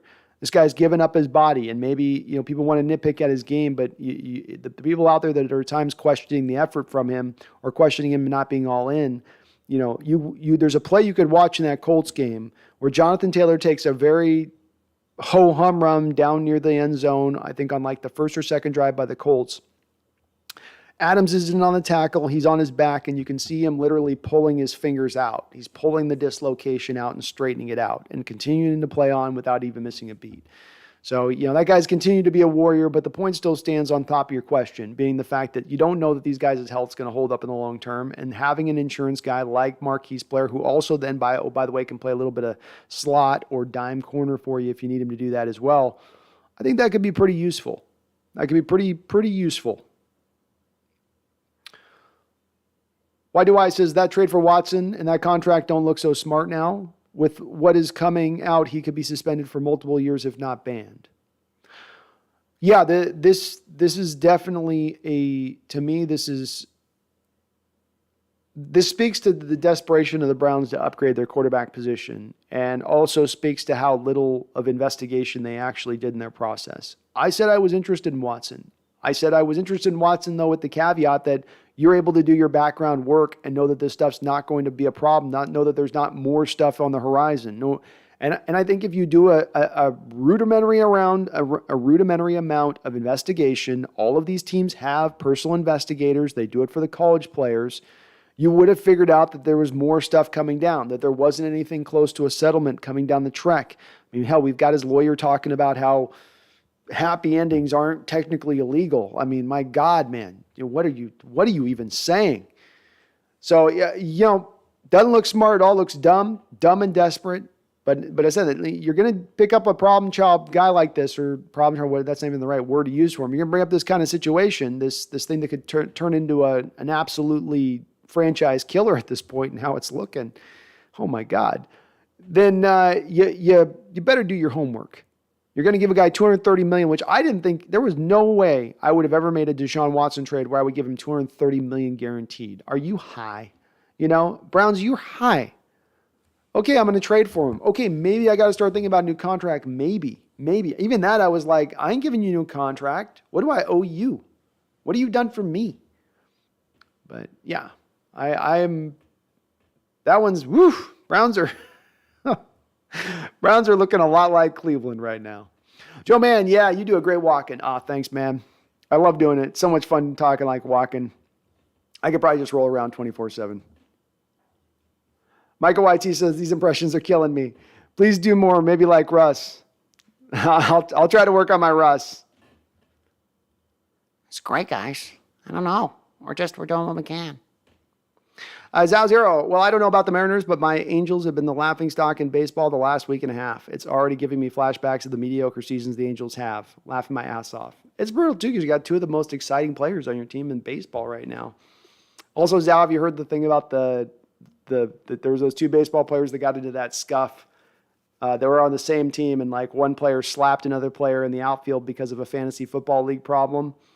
And then the guys are talking about it, and like one of them literally blamed Mike Trout as the commissioner. And since that guy put Mike Trout on blast, Trout's hitting like a 64, no home runs. Tom Cox says, man, the Astros look like they're threatened by the Mariners. Mariners show no fear to them. Well, they should. We're ushering the old guard out. And the old guard no longer has their cheating mechanisms in place. No more buzzers, no more trash cans, none of that crap. Now they got to just win the old-fashioned way. Overside says, Cooper deserves more. That dude's a stud. Looks like he signed a 3-year, $85 million deal. He does deserve more.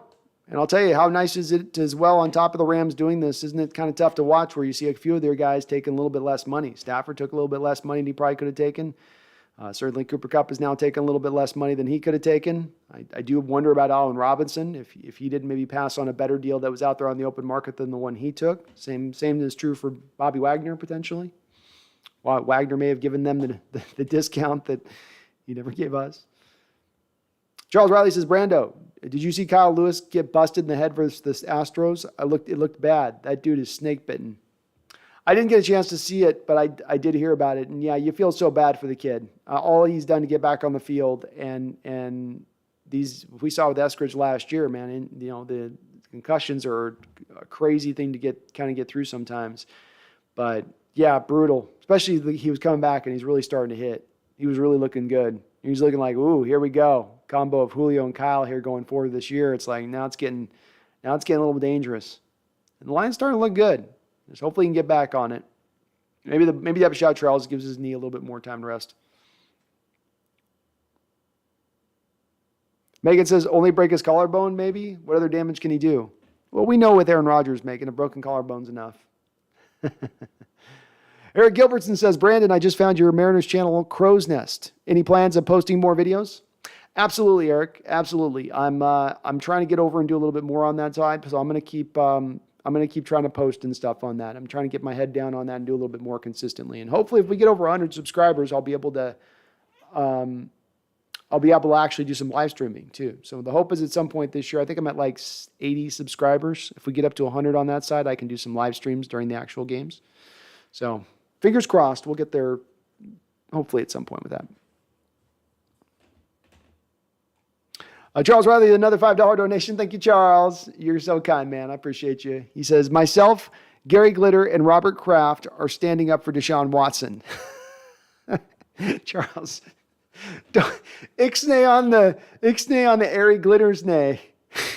Ixnay on the airy glitters nay. You don't want that comp, man. You don't want the Gary Glitter comp. All four of us are vacationing in Thailand for February. Yes.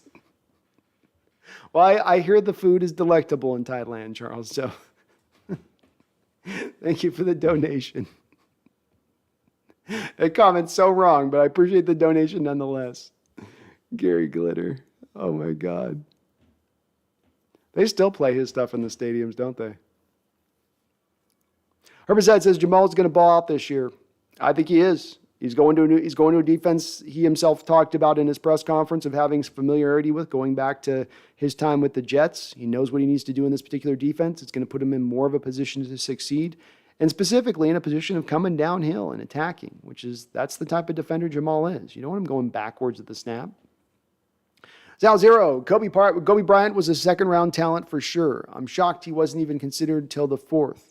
He did have a lot of shutdown corner moments, especially when other teams switched wide receiver ones around Sauce Gardner.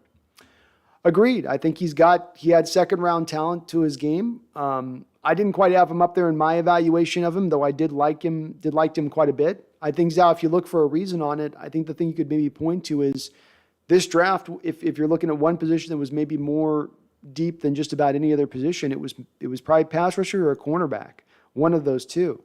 And so that's going to then push some talent down the board that should have gone much higher, that if it had been any other year, they would have gone much higher.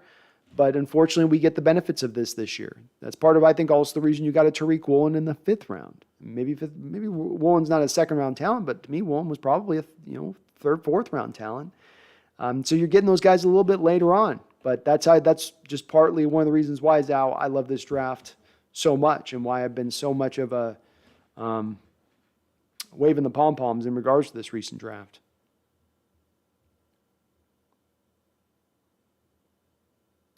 Megan says, Kobe, aside from Charles Cross and K9, is the one drafted for us that I'm looking forward to seeing this year. What are my thoughts? This year specifically, Megan, because, I think Tariq Woolen's going to be kind of in a developmental year. I'm probably...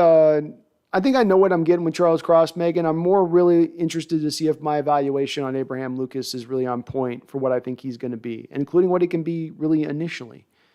Walker's probably a good secondary one, I guess. I'd kind of like to see what Boye Mafe can do as a rotational pass rusher. I think he's going to be really put in positions to succeed and flash. And if he can show off some of those traits where you sort of takes your breath and you're like, oh, he's got that in his bag? He can do that?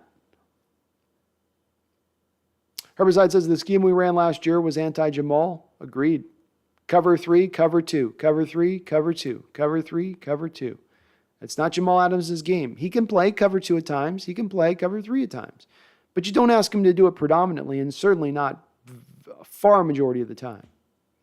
Sal Zero, what's nice about Kupp, though, is that he was openly willing to take a pay cut even though he gave him $25 million a year. It is. it's encouraging to see. You want to see how you'd like to, ideally, I'm not trying to reach in another man's pocket, but you certainly would like to see more people when they come to your team being willing to do that, especially if you have a team that's not just any old NFL team, but it's an NFL team that's certainly in a position to really compete, get to a Super Bowl, and if they can save $4 or $5 million here and $4 or $5 million here, they can go and get that extra couple of players to put them over the hump. It's a player showing imagination from their standpoint, because though you may cost yourself $5 or $10 million in the interim, what if you go win a couple more Super Bowls in your career? What will then that do for you long term in your valuation as far as post-football career goes? And quite a bit, I would imagine. Megan says it really makes no sense to me, B, but there has to be a time where it'll come back to bite them, won't it? To a degree, Megan. I mean, they're counting on the salary cap to go up significantly over the course of the next couple of years. So they're certainly doing that. If the cap stagnates, if it doesn't push forward, they're going to be in some trouble there. They certainly are taking it on the chin as far as the draft picks. We saw it in this last draft. I don't think they had a selection until, was it the third round or something? You know, they've been out a couple picks for the last couple of years in the first round. They're not going to have first round picks into the future. They've definitely, given up their share to get that done. So they're feeling that bite right now, and we'll see when they eventually have it come due. It's not yet. They've managed around it. Everything broke in their favor last year, right, Megan? They didn't have any injuries last year, right? Cooper Kupp didn't go to a torn ACL, or Aaron Donald didn't go down for the season with a torn pec. They had everything. Everybody got by on full health. So on top of being able to spend all that money, they were also lucky, which just pisses me off even more. But it is what it is.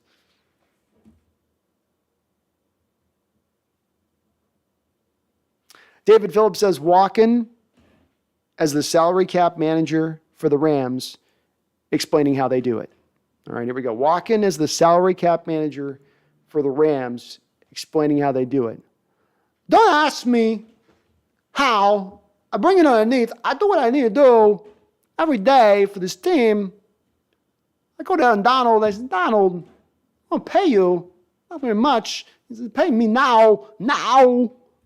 I said, damn, Donald, I can't pay you this year. Not now. Let me give you a deal. A lot of bonus money to you. I go to Stafford. Stafford, today, you sign a contract now. He says, why? I said, you sign a deal. Look him in the face. He says, for the team. I said, no, for the team. For me, you make me happy. I don't ever call a guy. He says, what do you mean a guy? I said, I call a guy. You don't sign a deal. Matthew, sign a deal. No. He said, okay. Cooper, your last, not the least. Here's $85 million. Now, sign it too. That's all I got. Tom, Colby won the best cornerback in college football. I think he will be a steal. I hope the rookies play and improve throughout the season. Just need a quarterback who fits the Seattle scheme next year. That's all we need, Tom. And I think you put it well with the Seattle scheme. You don't need a superstar quarterback. You don't even necessarily need a quarterback with star tendencies. You need a quarterback that can execute your offense. Mac Jones went to the New England Patriots to execute the spread-based passing attack. That was the perfect type of offense to go to his skill set, and it's one reason that he was able to perform better than any other quarterback last year. I also think he's tapping into a ceiling quicker than any other quarterback in last year's draft, but that's not the point. Whoever you go to get, you would love to be able to replicate that type of same production who you're bringing in, a guy that can just manage the game alone.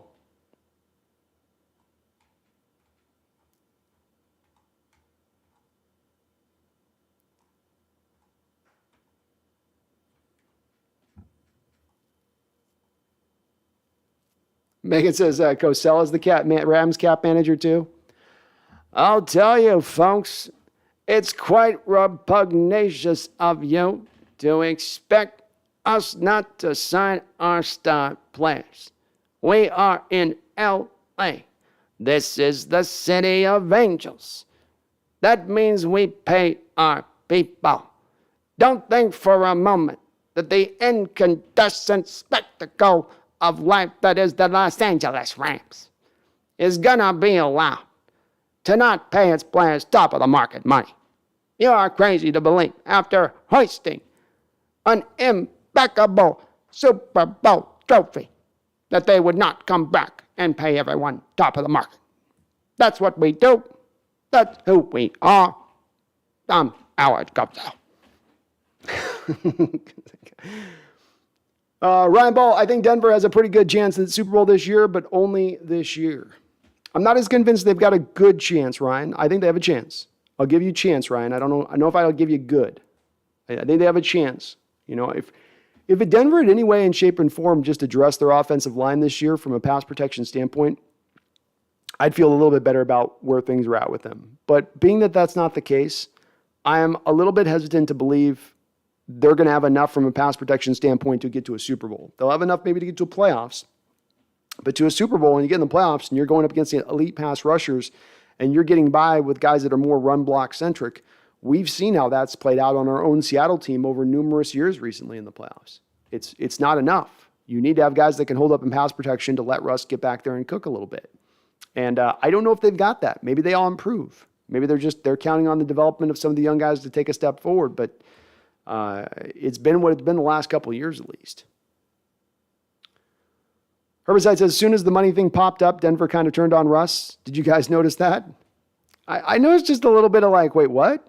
You know, there was a little bit of the Denver fans going, wait, huh? Hey, he's what? He's already been paid a couple bunch. He's discount. But the home team discount. Home team discount. No, you will not get a hometown discount with Russell Wilson. Silly little boys. Silly little boys.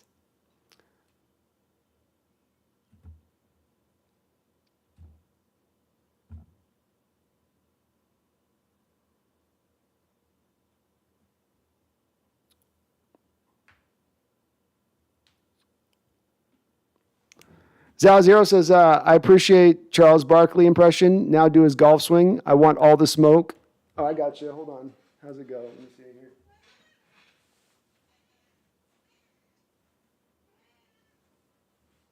Okay. Here's the Charles Barkley golf swing that's been reviewed here. So we go.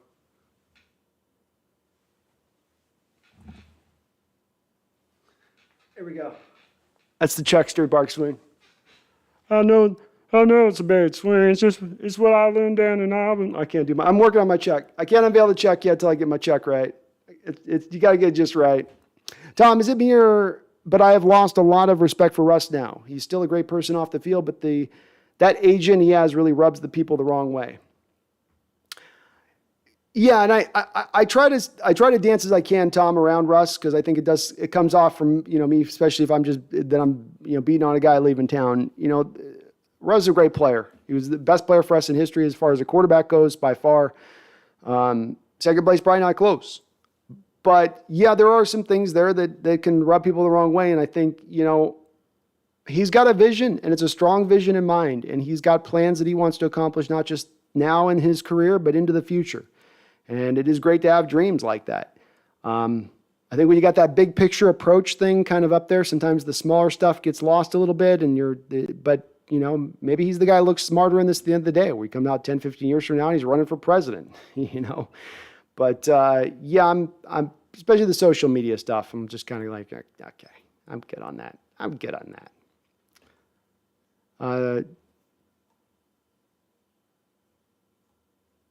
David Phillips with a $5 donation. Thank you, David Phillips. Appreciate you, man. Nothing on the comment, but you're just donating. You're very kind. Charles Roth, another $5 donation, says, Brando, I talked with Kraft and Deshaun. We're taking Billy Idol with us instead of Mr. Glitter. Great song, though, Mr. Glitter. Well, there we go. We're good then there. You're still going to Thailand, Charles, so I'm still wondering about that destination location. I'm guessing it's not for the plumage. Yeah, I'm guessing it's not for their startling mountain ranges. What reason could a grown man have to go to Thailand? Thank you for the donation, though. Tom Cox says, KJ is at minicamp. He is. He's kind of serving as a little bit of as a kind of a mentor role there, right? Showing the young guys what's up. He says he wants to keep playing. So we'll see if he's really going to be playing or not. But like I was just saying at the top, man, you don't have a lot of great linebacker options out there. I mean, you could do worse than KJ, that's for sure. And at the very least, he's going to help out the film room and stuff, in the locker room and whatnot. Tom says Barton's a special teams at his best. Agreed, Tom. I'd rather have a linebacker who has talent, but if Seattle is rebuilding, maybe it's okay for Barton to play. It's kind of where I stand on it. It's something I'd like to see addressed. I'm not going to lose sleep over it at night like I would if we were down a pass rusher and that was more of a desperate need. If you had the equivalent of a Barton at outside linebacker, I'd be like, oh no. It's something that would be nice to eventually kind of somehow or another do something with there. And I think they will. I think there was only so much they could address this offseason. Would have been great if you could have looked at a Devin Lloyd, the kid from Montana State, or Leo Chanel, like I said. But I do think that's one of the next things up on their list, Tom, that they're going to go after and find an answer for.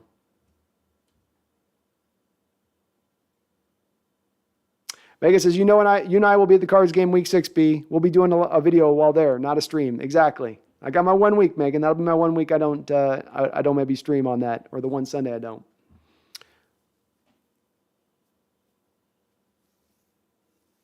Michael YT says people are really out here hating on Locke and Geno, but they're both throwing better than Tua. I agree. Tua continues to get a ton of love. Not a ton of love, but he's got his share of people that are his proponents or in his corner. I don't quite get it with him on that. We'll see how it goes. I see if he can push the ball up the field. Say what you will about Locke or Geno. I know they both can push the ball up the football field. And with Tua, I think that's a big question. Herbicide says, Russ has always been anti-cool. His personality to me has always been kind of unappealing. I like how he helps kids and stuff, but he's always been kind of a dork. Agreed, and I wouldn't have a problem with him being a dork, and I don't have a problem with him in general, but I think the place where it can rub people the wrong way is if they feel like you're being inauthentic and you're putting on a face, you're putting on a show. You're trying to show people what you want them to see as opposed to what you are. And sometimes with Russ, I think that's a little bit what gets presented, and people can kind of smell it a little bit, and they go, okay, well, why you be real with it? Is kind of what they'd say. But again, I hate speaking this way in terms of Russ because he's a legend here and a guy, as you said, who's done so much, not just as a football player here, but what he did off the field. I mean, going to the hospitals every single week for those children's hospitals, that's hard to do. That's not just a thing that's just for show. That's you're going in and watching kids that are dying on death's door or will be dead soon potentially, and that's something that should be lauded from that aspect of things. Daddy, the best test. Russell has always been the try too hard and get people to like me, and it will never work. He's as fake and transparent as F. You're not wrong. Liked him in his day, but so glad we moved off of him. It's understandable, Daddy. You're not. I don't disagree with anything you're saying on it. And I think that it's an important thing too, as well as I think this is part of what did impact sometimes the cliques that would develop in the locker room. When we talk post 2015, and I think it's a little bit of that when you hear the whispers of lack of accountability, and that you just got to be real with it, stay real with it. But I feel you on it. Tom says, I think Schneider wanted to trade Wilson to get Mahomes, and also try to trade Russ to Cleveland for the number 1 pick to get Allen. I think he was definitely thinking about it, Tom. It was definitely he was turning it over in his head. No doubt. Jordan Krause got Locke better than Russ. Good, nice confidence there. Why Los Angeles Rams can do things with future cap now, and they have a cash-rich owner who can convert pay to bonus and kick it down the road. It's true. There it is.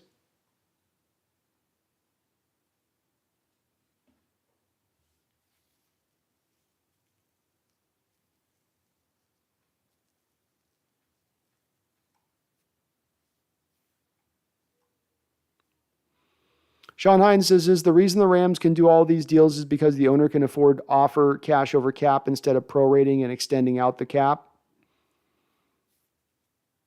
Yes. And I did see that interview. It's a very good interview on this. It's from McAfee of all people. Today, he had a general manager on talking about the salary cap situation and specifically how the Rams were pulling it off. It gets very deep. You'll get very much into the weeds on it, and to me, that's where let's simplify it down. At the bottom line, what's happening here is they're not leaning into base salary at any point in these deals. They're going to take those base salary points down as far as they can, and then they're going to get as much into bonus as they can, into guarantee as they can. And once they start doing that, you can start moving around the numbers and accommodating things in various ways. Take guaranteed money. Guaranteed money's not even bonus money. You could have $40 million in bonus, but $70 million in guaranteed, which serves just like bonus money because the player's going to get that money, but you push it into year 2 or year 3 of the deal. There's a lot of ways to get creative with it. Now, the bill does come due. You're not dancing away from salary cap money that's never hitting the books, let's say. It is hitting the books, but they're dancing on the edge of the knife right now a little bit, right? They're counting on the key players not getting injured and then being in the Super Bowl window now, and then once they fall off the knife, the bill will be due. You can say, well, the bill's never due for anybody. Yeah, it's been due for the Saints the last couple of off seasons. It has been. The Saints the last 2 off seasons have come into it with significant money that they've been over the top of the cap. Significant money. And they've had to operate around that a little bit. Now they've had the creativity to do it, and they've done that on purpose in the way they've set the stage for it, but it has hindered them in being able to rebuild the team up back around Drew Brees once he left, say nothing of when he was there kind of at the end. So it does hit, it does hurt, you do feel the pain, but is it to the totality we'd like, where they're just like, we get to sit here and laugh while they're having to cut really good players because they're desperately just trying to get in the cap? No, it ain't going to reach that stage of things. They can keep pushing it down the road.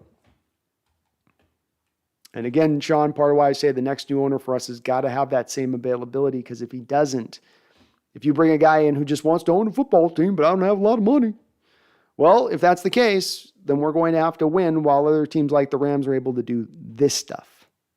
And to me, that gets into the territory of now you're trying to operate with one hand tied behind your back, or at least a couple of your fingers tied together. Tom Cox says, could Seattle trade Jamal Adams? I don't see Seattle keeping some of the older players like Lockett, Gabe Jackson, and Adams if they get blown away by DK.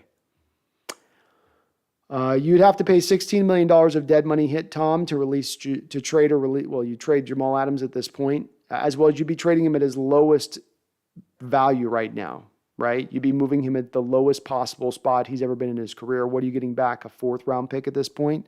3rd round pick at the best case scenario? Maybe more worthwhile to wait a year, and then if you're going to trade him at that point, get the very same trade value you get at that point, and then at least you're only now down to like $8 million of dead money, if not below that. So there's really no way you can move on from Adams at this point. And you've got the money with $20 million of cap space. You can get the DK money deal done and you're fine. Gabe Jackson, you mentioned, you can save $3 million by moving off from him. So Seattle could look to do that, especially if they've got a lot more faith in Phil Haynes. But Lockett is a $31 million dead money hit. That's not happening. No how, no way. Sal Zero says, random question. You think Walker III can take over the kick returning for the team? He has the amazing speed and can make people miss, but if he does, he might get overworked like CMC in Carolina. I'd have concerns with putting him out there. I don't think that he is so much of a difference maker at the position that he would overtake what DJ Dallas has done for you. And I'd reckon to guess that DJ Dallas was better than average for you as a kick returner last year. Is Dallas a game changer at the position? No, but is he above average? Yeah, he's good. And I think there's probably a couple other guys, including Bo Melton on this roster. I don't think Freddie Swain's a good returner. Certainly he would have Freddie Swain, but I would have the concerns that you mentioned at the bottom, specifically why I wouldn't want to do it on top of that. Not enough of a difference maker past what you already have rocking there at the position.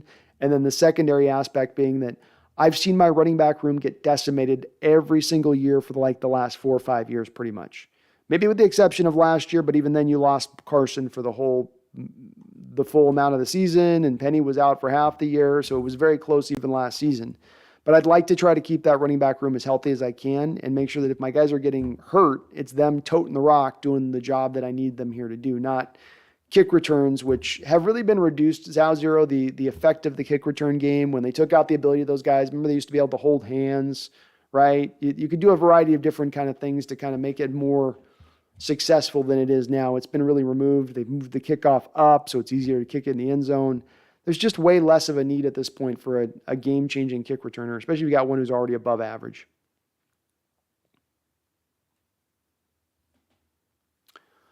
Herbicide says, I thought Watson was going to be cheaper than Russ. Glad we didn't get him. Me too.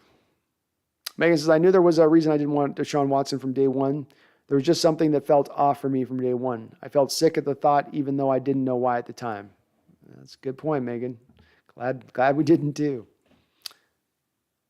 Jay Epps, I agree. Jamal's not getting traded. Good to see you, Jay. Sal Zero says, I didn't know about the story about the fantasy league involving Mike Trout. I'm not surprised at this point. The Angels love to be the centerpiece of disappointments at the same LA price. It was hilarious because this guy goes up and slaps his teammate pregame, gets suspended for a pregame, and then he's interviewed about it, and he chooses to take that time to throw shade at the commissioner of this fan. It is like something out of a Monty Python sketch of ridiculousness. And then it's funny that he struggled since then. Domestic Tranquility says, Watson's going to be a steal once he's done with his one suspension.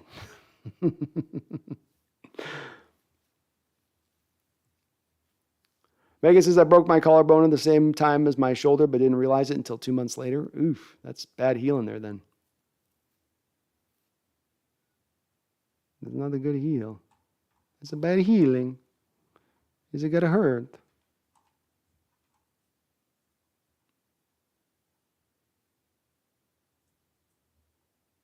Sal Zero says, that's true. The deepest draft class this year for sure was cornerback, offensive tackle, and defensive end. Yeah. And it's like those positions when you can get him with the depth in the draft. If you're getting a guy at that point like a Boye Mafe that's early second round, there's a good chance in a prior draft he might have gone up in the first round. I would argue the same thing with a Lucas. Lucas would have gone in other drafts in the second round, but the tackle class, Lele being there in the middle second round, just sort of pushed it back a little bit. And cornerback the same way with Kobe Bryant.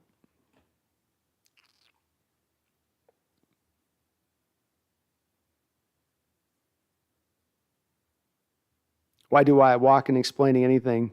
We need more cowbell. The Rams' salary cap is nothing. It's paper. Throw it in the fire. It means nothing to me. All I need every time I need more money, any day, all the time, I just say, give me more cowbell. Give me some more of that cowbell. Cronky. I said cronky. Cronky cowbell. He comes out. We're a little hot. We're a little funny hot. Thanks, David.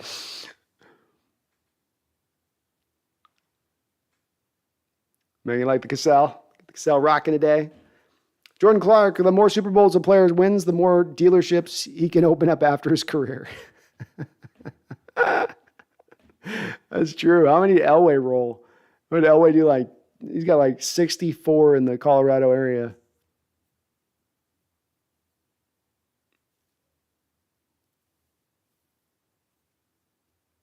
John Ruiz says, glad Seattle avoided Serial Watson. Yeah. We're up to 66 girls. 66 ladies. That's a lot of massages. That's a lot. That's a lot of massages. So Russell's dating Sierra. He literally is living a 5-star exclusive life. He needs the money for what he got around him. Well, that's true. I'm sure the yearly expenditures are not low in that household, to your point on that, Sal.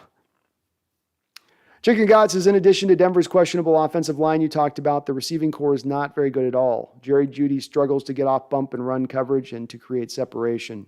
I haven't watched their offense as much on that, so as far as just studying with the receivers. I do like Courtland Sutton, Chicken God, but I agree, Judy's definitely, I think he's got some issues with the drops too. He had a little, which was odd last year. That was showing up. And Hamler seems to be pretty decent, but he's another guy that gets kind of, I think, a little bit overhyped for my money to a degree. I'm interesting to see. I just always come back, Chicken God, with that offensive line problem. You got an offensive line that struggles in pass protection. They give up a high amount of early pass rush. And then you have a quarterback who has a tendency to hold on to the ball too long.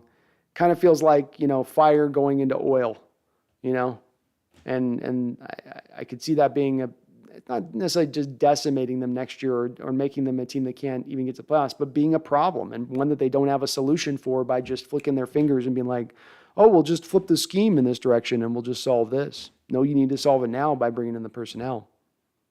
Megan says, so glad Russ is gone. Can totally understand John Snyder saying after the trade, thank F I don't have to deal with Mark Rodgers again. Yeah.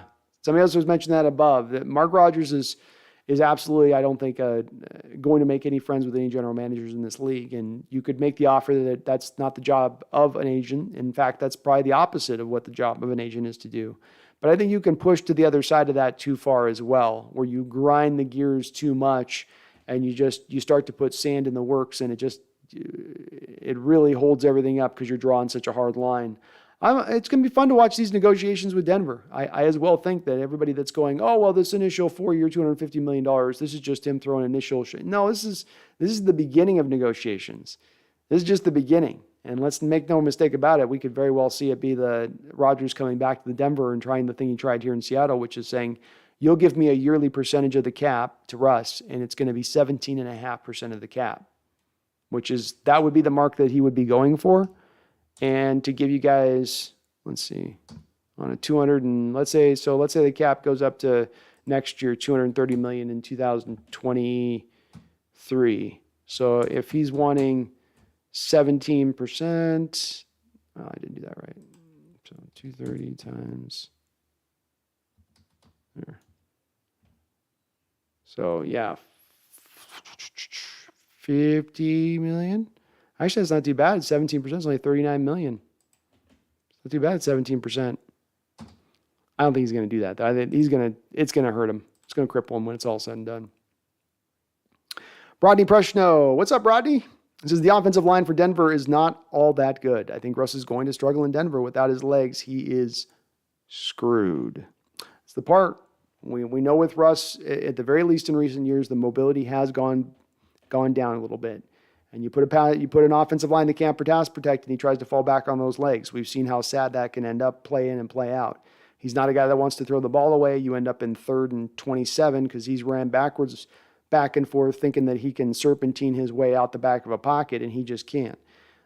I think it's valid. I'm glad you guys agree on this because I do think it's going to be the part that, to me, it's almost the most important question for Denver coming into this year if I'm a Denver fan. How are we going to hold up in pass protection? Understanding Russ's game, understanding how he plays the game, understanding how it's been an issue for us recently, and we did nothing to deal with it this offseason, including the draft.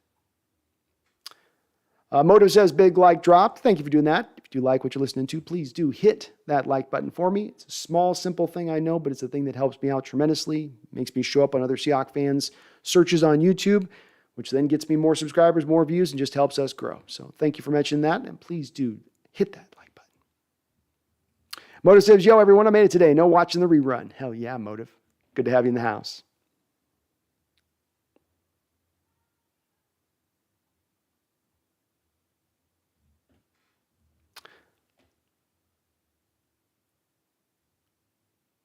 Megan says, B, can you explain what the base salary is to me again? I think you once before, but I forgot what you said. Yeah, every NFL contract, Megan, has 2 components, base salary and bonus. That's what determines a player's individual given cap hit on a season. And so you have a player that signs a 3-year deal, or I like to do this in round numbers. So let's say let's just say it's a 2-year deal for $5 million, and $1 million of that deal is a bonus. So that means because $1 million's bonus, there's only $4 million left, which means that the base salary over the 2 years of that deal is $4 million, which it's usually then, it can be moved around. You could do it $1.5 million base 1 year and $500,000 base another year. So you don't have to make it evenly spread like you do the bonus money. It can be whatever it is, but just as long as it's got to have equal up to $2 million or equal up to, $4 million on the 2 years of that deal. So base salary is inputted, bonus is inputted, bonus is stretched out over 4 years. So, that $1 million isn't 4 years on a 2-year deal. It'd only be for 2 years, right? But that'd be $500,000 you'd be adding on top of each of those each of the years of that deal. So again, to put this in simple terms, we got $5 million. The first year of the hit is 200 to make it easier. First year is $2 million. But it's got a $500,000 bonus on top of that that's due. So that's $2.5 million cap hit the first year, $2.5 million cap hit the next year.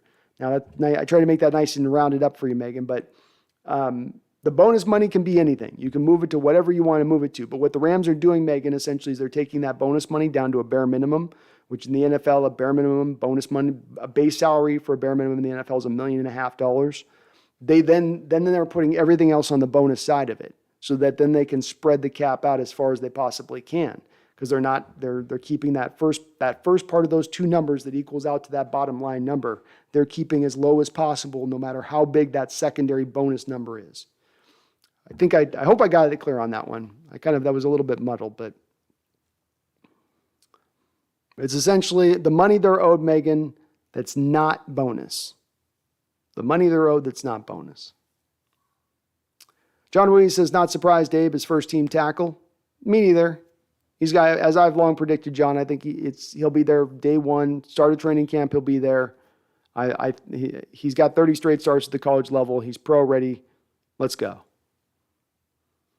Chronos 1009 says, don't know if you've talked about it. The Walmart heir seemingly winning the Broncos bid for ownership. Yeah, it does show you that the price of NFL franchises is continuing to skyrocket. I believe this is going to set a record in the NFL for price. I do think that it's telling that you've got a guy that's got that amount of money who's going to end up pushing the bid past anybody else who wanted to try to jump into this. It's also a little telling for our situation, right? Because I believe the Bowl and Trust was calling for this to happen, even though there were some of the children that actually wanted to still hold on to the team and continue their ownership. But I think it's going to show that the sale of the team here is also going to be, easily, I think, up over $5.5, $6 billion when we're eventually sold here, whenever that does happen.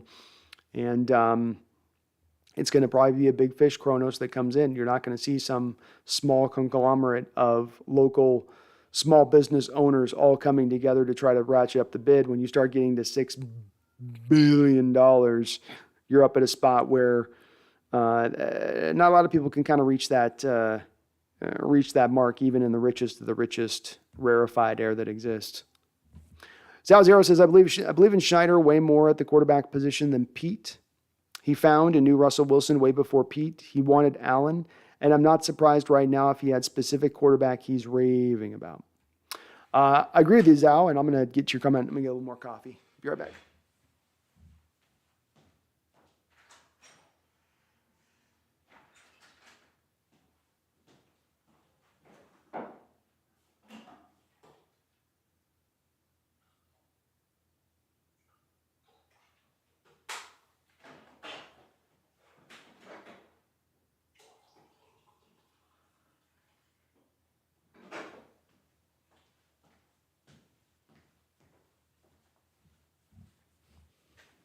Man, where's my... I was hoping to show you. I was hoping to get my delivery, man, but they're not coming in with my delivery.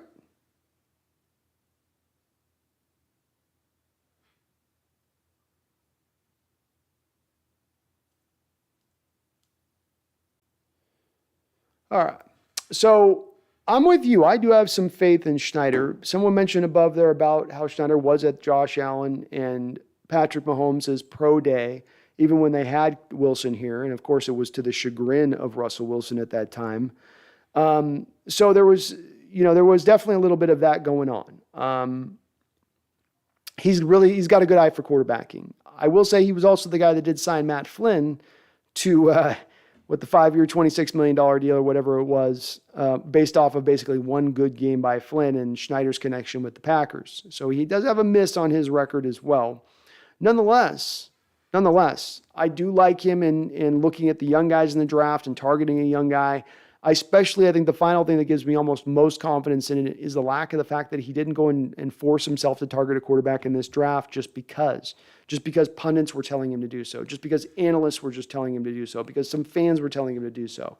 It was either the right move or the wrong move to go get a quarterback in this draft. I maintain it was the wrong move because the talent wasn't there for the guy you'd want to bring in for the draft pick that you were selecting them at. Not what you were needing for this offense. Waiting that year, I think, speaks to your point on this, Al, which is that he's got a guy he's already looking at. He's got a guy already in the crosshairs, if not maybe a couple of them. And it would be completely understandable from my standpoint of that, because that's what my eyes have seen too with these quarterbacks. I think we very well could end up seeing there are 5, even 6 quarterbacks taken in the first round next year, and come to look at the situation where all 6 of them are better than any quarterback in this last draft. It's very, very feasible. And I'm glad to see that Schneider's on board with that. It's a lot harder to pass on the quarterback and take the heat for that this year.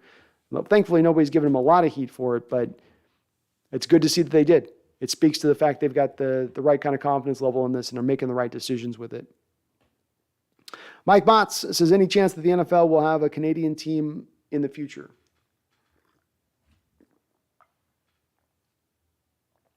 I've kind of wondered, on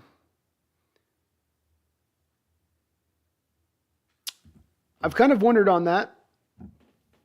If they would eventually get somebody up in Vancouver, no, not Vancouver, but Toronto, Calgary. But I've also wondered with that, if they did that, how would that affect the CFL up there? Because you do then run the risk at that point of maybe splitting out the fans or whatnot. The NFL seems very eager, Mike, to expand out in worldwide somewhere or another, but they don't seem to be at the forefront most eager in putting those teams up in Canada. And instead, it seems to be they want to, of course, go to London or maybe Germany or maybe, one of these other countries, potentially Mexico City even. I don't know. I haven't seen the indications the NFL are leaning that direction, but it makes a lot of sense, Mike. Absolutely does make a lot of sense.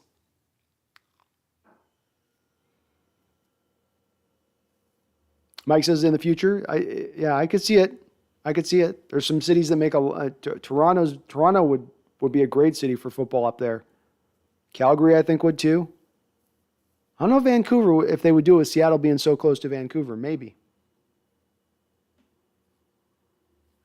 John says BC and Toronto specifically. That'd be interesting because I know Seahawks got a bit of a market in Vancouver.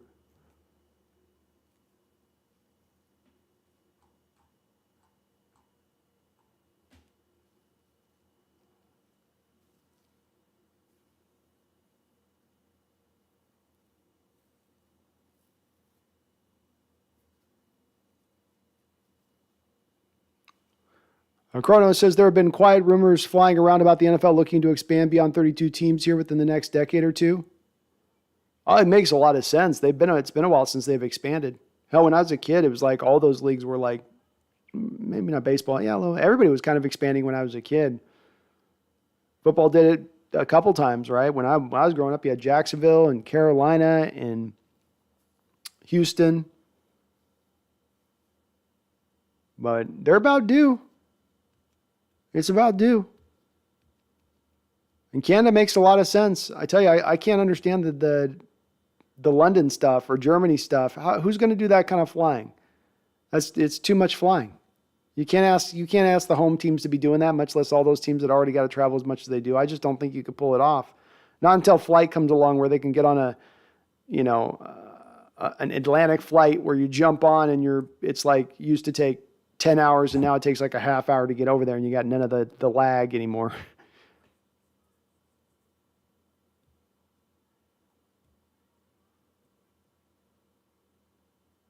John Ruiz, did you say 66 possible cases? Yeah, the current number is up to 66, though it's a little bit like our national debt. They got that national debt clock where every time you watch it, it just keeps spinning up and adding. It's like we need a Deshaun Watson jerk chart where it's just like it's just constantly adding a number to the spindle every other day.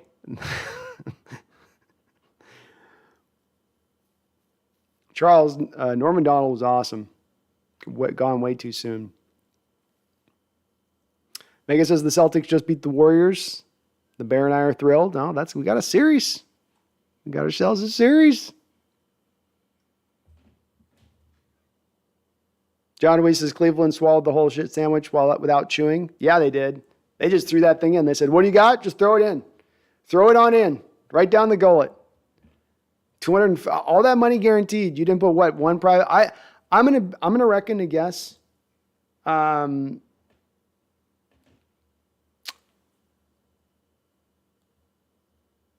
gonna reckon to guess that they did no real homework on this one. They did the very bare minimum amount of homework. They didn't dive into this very deep. They got the answer they wanted from Deshaun, and they're like, okay, well, we got enough. We're good.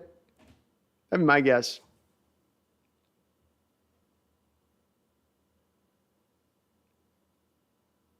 JF says Judy's charges are to be dropped last I heard. Yeah, I heard that too. It never sounded like there was really anything to the Jerry Jeudy situation. So I don't think he's going to be having anything legally with that. Now, the drops, his charges might be dropped, but the hands, they might still be dropping. Yeah.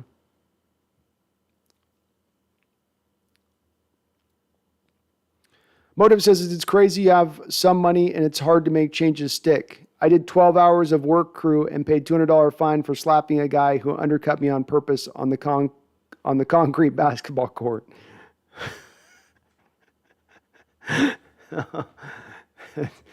That is crazy. Oh, Lordy. Well, hopefully he covered the cost for doing what he knows he did wrong. Chrono says at least one Broncos fan podcast I've seen is they are either in denial or just blind to any of the faults in Wilson's game. I've seen the same. When we try to point out some of the things that we've noticed in Wilson's game over recent years that maybe they want to be aware of as they're bringing it on. And again, they can say that it's us being sour grapes, but here's the thing with that. Here's the nice part about being able to have like a show that I've been doing years on this with. You can't come in here as a Bronco fan and look me in the eye and go, oh, well, you're just having sour grapes over Russell Wilson. You'd never say any of these things if not for the fact he's traded. Yeah, I did. A year and a half ago, mid-season. Go listen to my post-game discussion after our Giants loss. I literally ripped Russell Wilson a new a-hole in the opening of that stream. So yeah, I've definitely said these things for quite a long time. And now they are yours. They were once ours, but now they belong to you.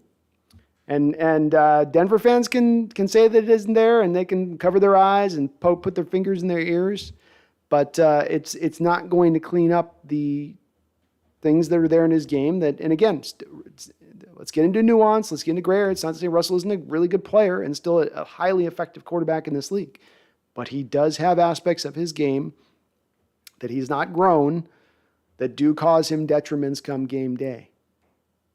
Or detrimental to him come game day. Better way to say it. John, Russ is going to end up hurt if Denver can't protect him. They are just too big and too fast these days. Russ has lost his step. He got crunched last season, and you could tell it hurt.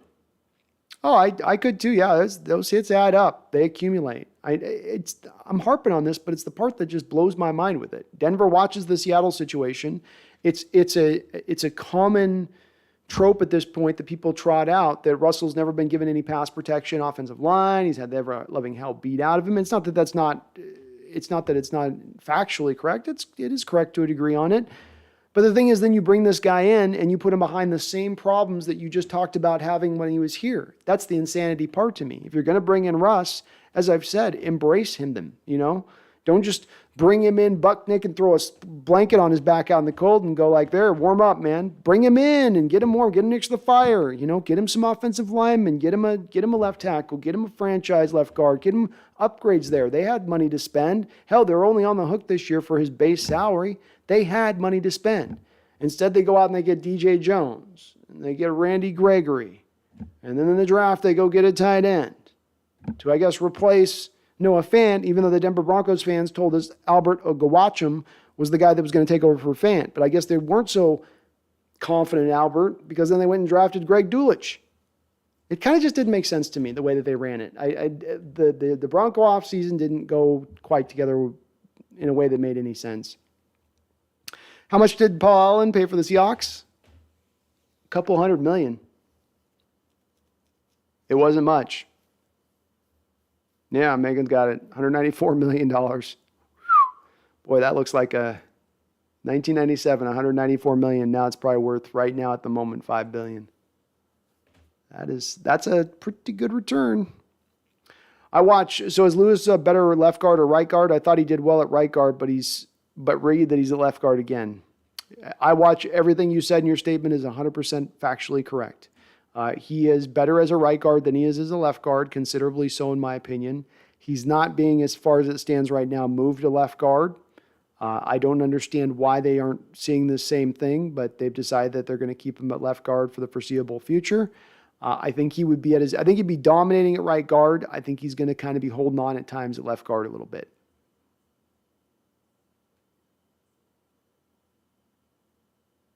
Ryan Ball says, I always get a little excited when Brandon mentions coffee. Megan says, talk to Pumpkin about the delivery bee. She knows and sees all. I know she does. Boy, she's out right now. She's deep sleeping. Zhao says, also in terms of pro days, Schneider was also one of the few to see Justin Herbert at his pro day too. Oh, nice little fact in there. I didn't know that, Zhao. Okay. Schneider's on it then. Maybe he's in that, that's his like magical position that that's my spot. I know my quarterbacks. Chicken God says, and don't forget that Paul Allen stuck the taxpayers with $350 million bill for building the new stadium, even though they voted it down, and somehow they pushed it through behind the scenes. That is true. I will give Allen at least a little bit of credit, Chicken God, in that he didn't do what most owners fully do in that situation, which is that they just push the whole thing through and say, you cover all the costs. He did at least agree to come out of his pocket, I think, fairly substantially to pay at least some of the end of that. But you're right. It did get voted down and still got pushed through.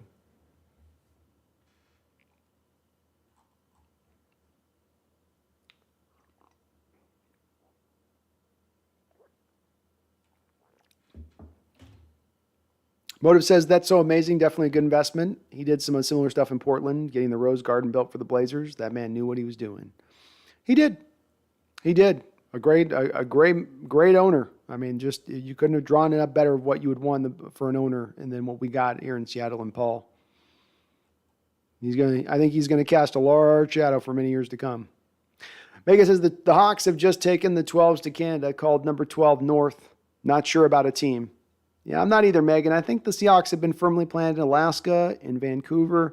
The NFL is just going to have to look in other places. We're as much regional as we are city.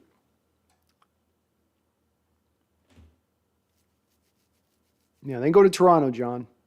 Go ahead. Send them to Toronto.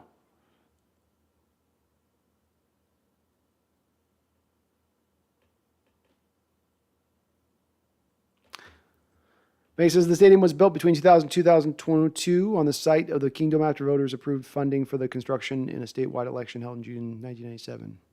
It was either the Mariners Stadium or the Hawks Stadium that didn't get voted in. I forget which one. I always get them confused. Ryan Ball says Wilson's going to be riding into the sunset on the Broncos soon with all of Denver's money.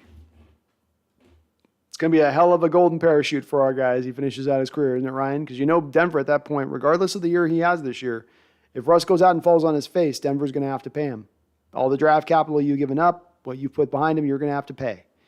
And as we know with Russ, you're not getting any discounts just because of one poor season.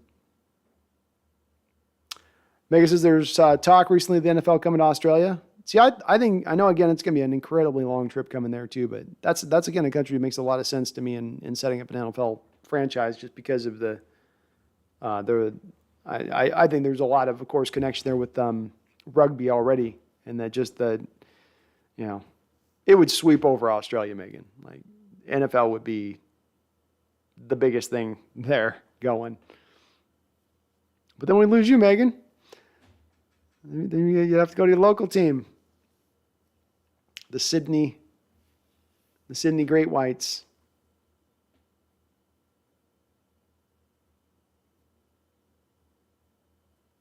Motive says, laugh it out loud like our national debt, man. That many women say it, but it's beyond belief. I still don't feel bad for Cleveland. I don't either. Do your due diligence. Do your homework. Again, you've got private investigators already on your payroll. Utilize them.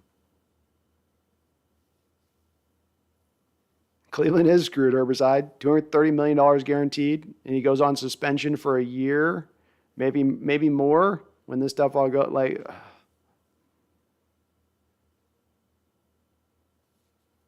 John Reese says, Deshaun said to Cleveland, it was all happy endings. That was their due diligence. They're like, they go to their owner. They're like, Jimmy Haslam, should we get the PIs on this before we make this move? No, man, we've got Baker Mayfield as our quarterback. What are you talking about? Well, do you at least want to talk to Deshaun and ask him about it? Okay, whatever. Give me the phone. Deshaun, hey, what's up, man? Hey. All right, man, look, we're both grown, man. I know you did what you did. You know I know what you did. Just what happened here? What's going on here? Man, it's nothing, man. It's nothing. What is it? What happened here? It's just happy endings. That's all. That's all? Yeah. Totally both wanted it. Everybody was like, let's do this. I'm just going to make a mess. You just let this, it's going to happen. And they were, okay, I'm sold. Sign him. Huh? You want all the guaranteed money, Deshaun? Yeah, all the guaranteed because they're going to suspend me. So I want to make sure I'm getting paid if they suspend me for this BS. It is BS. I mean, those are just happy endings after all. Yeah. Okay, we'll do that. Click. That was all of it. And end of discussion for Cleveland. Chrono says the latest lawsuit has said that he has contact with upwards of 100 different massage therapists.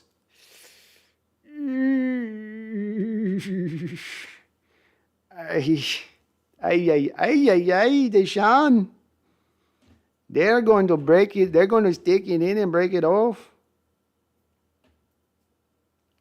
Motive says, yeah, they blame our offense and coaches for all of Russ's weaknesses. But mid-season, we all know the truth. Either they're right or we are. It's going to be proven out one way or another. And if they had put, I've said, I think there is a topping. And again, I so try to qualitative this motive because the second I start speaking like this, I get a ton of people in the comments go, Russ hater, you're not right. No, Russ is great. Russ is great. But he's gone to a West Coast offense. He's coming from our West Coast offense. The West Coast offense primarily asked the quarterback to hit the back foot on a 3-5-step drop and get the ball out of your hands. That is the complete opposite way by which Russell Wilson has operated within the way he plays the quarterback position for his pretty much whole career. And he showed, to your point on this, some struggles in adapting to this new offense last year. Now, maybe he grows in year 2 of it. But it's an offense that's not built to his strengths. He can't sometimes see over the top of the lineman. Kyler Murray has the same problem. And when you remove the short passes, when you remove specifically the short middle passes, then that means that that's just one area that the defense doesn't have to even pay attention to at all, which means they can squeeze all those other windows that much more tightly, which means you have to be that much more better in your reads. That means your throws have to be that much more accurate. Your arms got to be that much more stronger to pull off overcoming those limitations. It's not that Russell can't do other things. He's still got a very strong arm. Still throws the best deep ball in the sport. Still has plus mobility for the position, even with some of the mobility he's lost. He's gotten better at controlling the game as he's gone along, especially when he's running hurry up. But pre-snap mastery, not there. Post-snap mastery, not there. Ability to recognize the blitz appropriately and take control at the line of scrimmage to move the protections in the right place and then not get surprised by the blitz post-snap, not really there. Throwing with anticipation, not really there. Throwing in the short and intermediate game, not really there. It says something about how great his game is on the other aspects, that despite those other limitations in his game, he's still been an upper-level quarterback in this league, / sensational at times, / one of the best in the sport at times. But the more he loses those wheels, the more those other aspects of his game become brighter and brighter and brighter as far as the deficiencies go. Moda says, well, his contract is guaranteed, so no matter what happens, he's still a happy ending. That's right. Deshaun comes out of this not smelling good, but he gets his money. Hell, he's made a ton of money for not playing football over the last couple of years.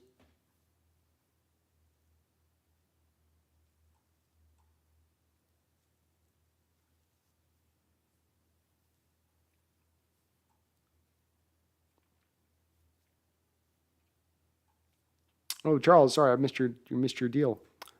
Charles with the $10 donation. Sorry, Charles, I got behind on the dono game here a little bit here. It says, Brando, I have to admit that as a new Bronco fan, because of Russ, the YouTube talent doesn't hold a candle to you and the fans on the stream. I haven't explored all the channels, but so far, I'm disappointed. Well, it's going to be hard. It's going to be hard to go down to those lo-fi 420p settings, Charles, especially as I get that new mic in here, man. We're going to start dwarfing here. And nobody beats my chat. Nobody can hold a candle to my chat. But you're going to have to get by with secondhand parts, I guess, there in your new Denver fandom, man. What can I say? Charles with another $5 donation. Thank you, Charles. I appreciate you. I do. It says, given the Johnny Depp case, has anyone considered these women coming out of the woodwork as cash grabbers? Don't believe all women. I thought that a little bit initially, and I certainly, Charles, am a guy that, as I'm pretty consistent with this, where I say that I do like the court of law to be the place where we decide guilt or innocence. I don't like mob justice. I think that's the definition of a slippery slope when you start being okay with mob justice. And I'll tell you, don't be surprised when you start applauding mob justice, and then when you start applauding it expands out and ends up encompassing you. So I am a guy that does prefer, to let the court of law, fit in. 66 women is quite a lot of women at that point. And you mentioned Johnny Depp. I'll tell you what, for everything we heard from Amber, there was a lot of women who that Depp had been with over the years and dated over the years that came to his defense, including Winona Ryder, when this went down and happened. So it's also a little bit with him. It's like, well, if he's this, then he should have been this way consistently through. It's like, when you're at 66 and we're hearing so many stories, it does get a little weird. I would reckon to guess, Charles, probably not every one of the 66 is probably him, surprising them with an explosion. But I do think that there's enough where it's at this point where you go, dear God, and the sheer fact it is telling when you got that many different massagers as well. That part is it's not a guilt thing, but that part is suspect too, a little bit there. Thank you for all the donations though, Charles. You're amazing, my man. Randall says, with the $2 donation, thank you, Randall. He says the Giants post-game chat was heated.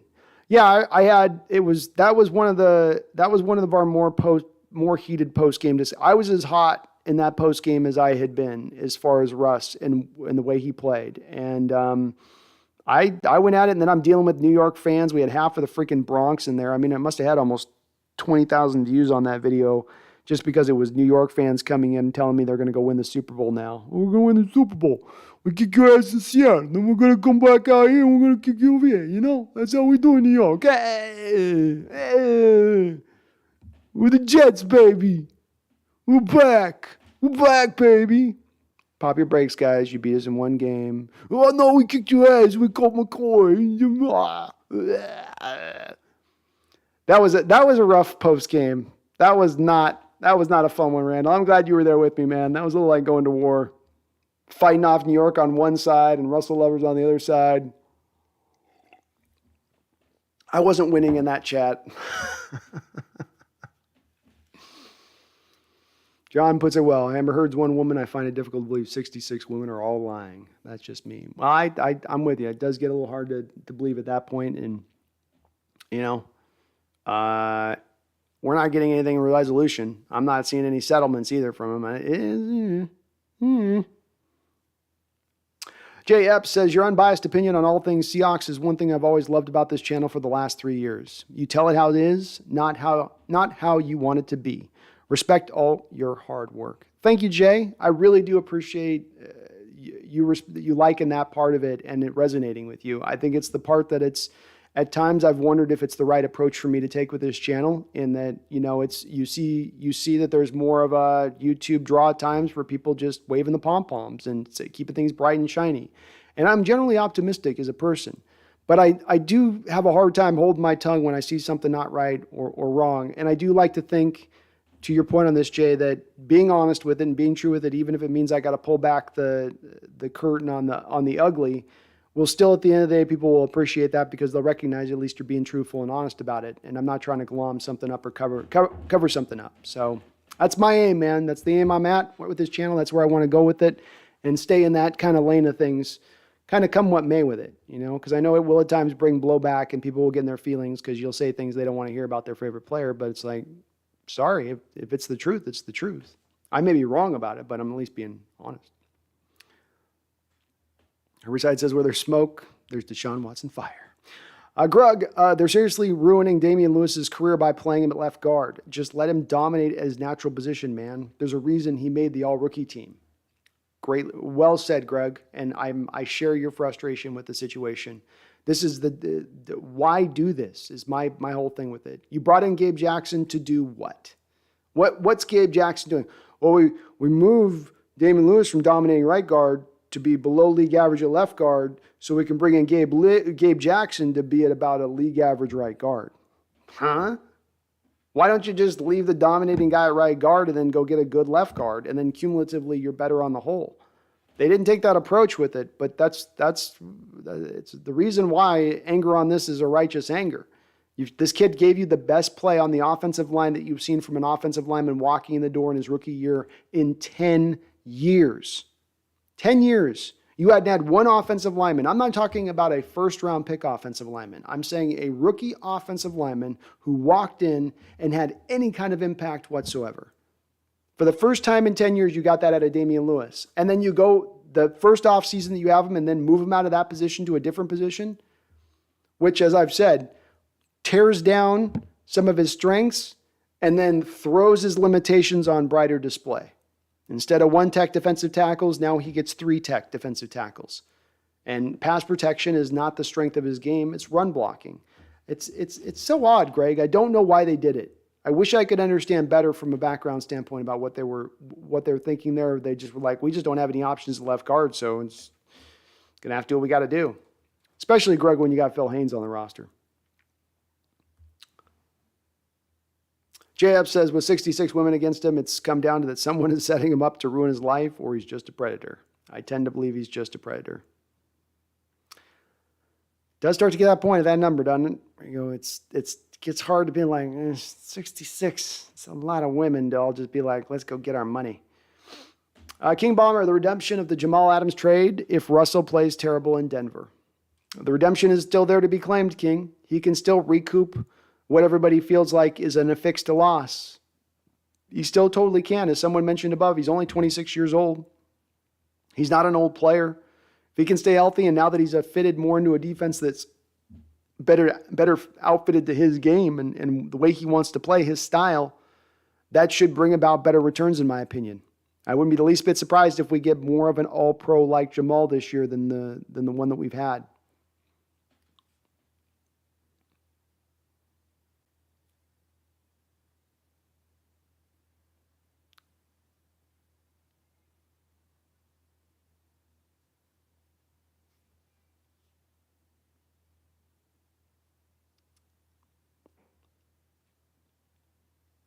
Megan says, can the Browns void Deshaun's contract if he's suspended for a year or more? No.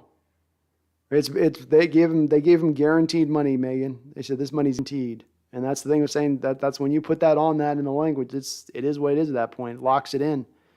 And, you know, they could have, what they would have done with that, Megan, you asked about the base salary. Well, you could have increased the base salary up to set yourself up where you said, Deshaun, we're going to put your base at $40 million this year because if you get suspended, we don't want to be paying you.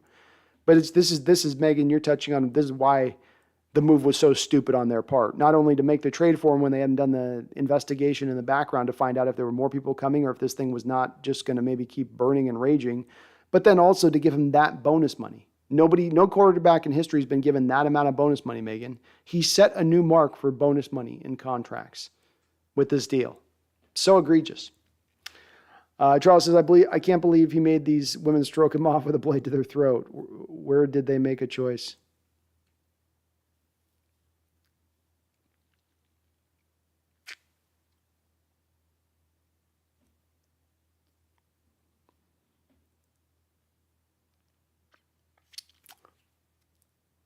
Yeah, Charles, I'm not Cosby's a free man, but he finally got convicted. So that court of law thing kicked in. As well as if you really want to know whether or not Cosby is guilty or innocent, go watch the Larry King interview with him talking about Spanish Fly. Go watch that one and walk away from him talking about Spanish Fly and tell me that he's not done some dirty.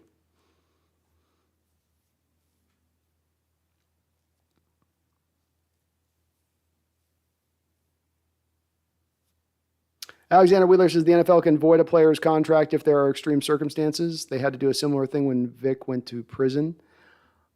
They could do that, Alexander, but there's been no criminal charges being brought against Deshaun Watson at this point. It's all being done privately, right? Civil lawsuits, which civil lawsuits aren't going to get your deal voided. They could get him suspended, but it's not going to get his deal voided. Miranda, what a fetish. Yeah, what a insanely expensive fetish. I don't know how you just go that many ways and like, this isn't going to go sideways at some point, but I guess you get addicted to it. Sal Zero says, it was even mentioned that Watson would put himself in a Baby Yoda position and demand massages.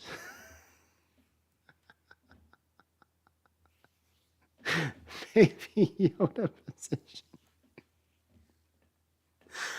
Oh my God. Oh, Lordy. I've never heard that before. Baby Yoda position.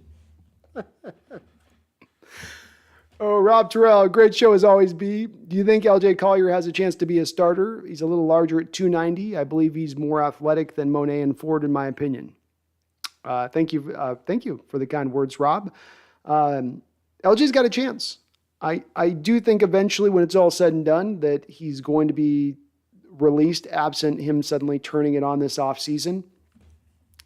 I think here's where my pessimism comes in, Rob. He came into this sport as a 24-year-old rookie, so already very old, and I'm already going to have some natural pessimism when it comes to an older rookie coming in, not about whether or not they could be a good player, but about their overall development, about where their top end is going to lie. I'm going to consider them pretty much a finished product for the most part when they get up to that age and arrive at the NFL. Now we're a couple of years removed from when he walked in the league at that age, and we've still not seen a significant step forward in his development throughout his time here. He will occasionally give you a beautiful splash play that you're just like, whoa, could he do that again? No. You're going to get one play a game where he might do that for you. I think that he's got some heavy hands. I think he's a natural fit, Rob, actually, instead of going to defensive tackle. I think in a 3-4 defensive end, he might be the most properly built guy for a 3-4 defensive end we have on the roster, and probably part of the reason that he's still remained on the roster, despite the fact they could save money by moving off from him. But I think when it comes down to the competition at the end of the day, I don't think he's beating out the guys behind him at this point with the way they put this roster together. Shelby Harris, Monet, Poona Ford, Jefferson, even on this roster, I think ends up nudging him out. He is probably more athletic. I don't know if he's at 290 either. I saw the tape of him. He still looks, he looks 275, 280. I don't think I see him at 290, but maybe. I saw the pad work you probably saw, Rob, where he was lighting it up on in the pad drill there, had him running, but we'll see. I'd love to see it, man. I love to see it, but I don't have, whenever I am open to making a prediction like that, I need to see some baseline of it in recent history of a guy, okay, came in older, then took some years to find himself, then finally at 27, 28, he became what he was. I don't know. Bash Gordon says, just got off work, catching up with the Hawks Nest. What's cracking? Who we hiring? Nobody as of yet. John Louise says, some of the therapists terminated the session because of his unwanted sexual advances. Deshaun is a predator and deserves what he gets, just like Cosby. Amen. Randall says, Darren Sharper is still the craziest. Dave Meggett, too. Sharper was pretty nuts. Yeah, he was another one of those prolific ones, wasn't he, Randall? Man, the guy played in the NFL forever, too. Bash says, I don't wish bad on Russ, but I hope our defense smashes him in the first game just because the country video he did was cringe. Riverside, they didn't want to be jerked off on unless he paid them, which is illegal or not, which becomes assault. Exactly. Randall says, I use the technical term hand release.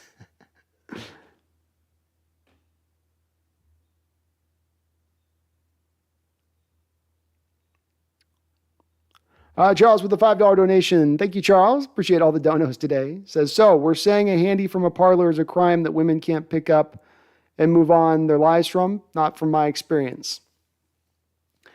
Well, I think it's something that certainly they've got to deal with as part of the profession to a degree. Should they have to? No, they shouldn't. It certainly is something that's always going to have an open door to it on that. But again, I'm when you get to this point at 66, as they say, or on this, Randall, you get to that number on it. And again, do it with Cosby. It's like, I was willing to give Cosby some rope, but then you get to that one, and again, you see that interviews like that Spanish Fly interview that he gives with Larry King, and you're just like, that'll send a tingle down your spine. You're like, oh, okay. And I think with this, unless he's having the greatest setup job that's ever been done to an NFL player in history, because we've had a lot of NFL players who've come through. We've had a lot of NFL players who've had women come at them with cash grabs, and a lot of that they've had that happen, but we've never seen anything quite to this level or even close to it. I think that there is something to that at that point. As somebody said, there's a little bit more, there's more to this than just smoke. There's some fire sitting here somewhere, and I'm guessing it's in Deshaun Watson's crotch. Randall with McDaniel with a $2 donation. Thank you, Randall. Says Wayne Gallman went nuts in that game. A true talent. Randall's got that unending Wayne Gallman love, man. And then remember when San Francisco signed him and we're like, it's over with. It's over with. They got Gallman behind Shanahan's attack. We're done. We're done, I tell you. Jason McEward says, why do you think the Seahawks are freeing money up? Please, no Baker. I'm no Baker fan. He isn't a franchise quarterback material. Jason, I'm with you. I don't believe that he is franchise quarterback material either. I don't want really any part of the Baker experience at this point. My belief is, Jason, they're freeing up money in order to sign DK Metcalf to a contract extension. And if you give DK $55 million of guaranteed money, you're going to need about $14 million of cap space alone to get that fit in. And I think that that's why this is being done. That's my belief. Okay, kitty. Okay, come on. Up here. Up we go. I know. No. Stay up there. Stay up in your little area.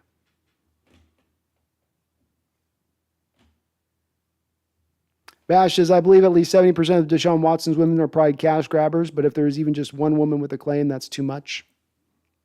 It is indeed. What are you doing? Stop. Rob Terrell, did they all get a pearl necklace? They did, but he just didn't tip. He's like, isn't the necklace enough? Aren't the pearls enough?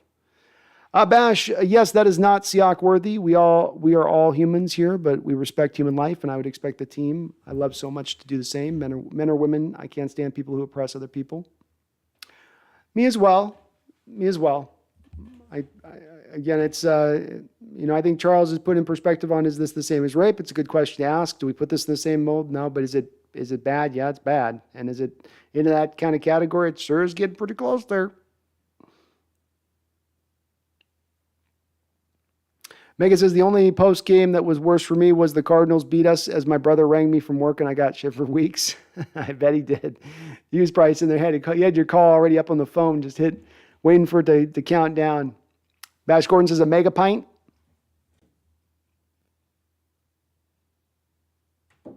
Old mega pint. That's right. Mega pint.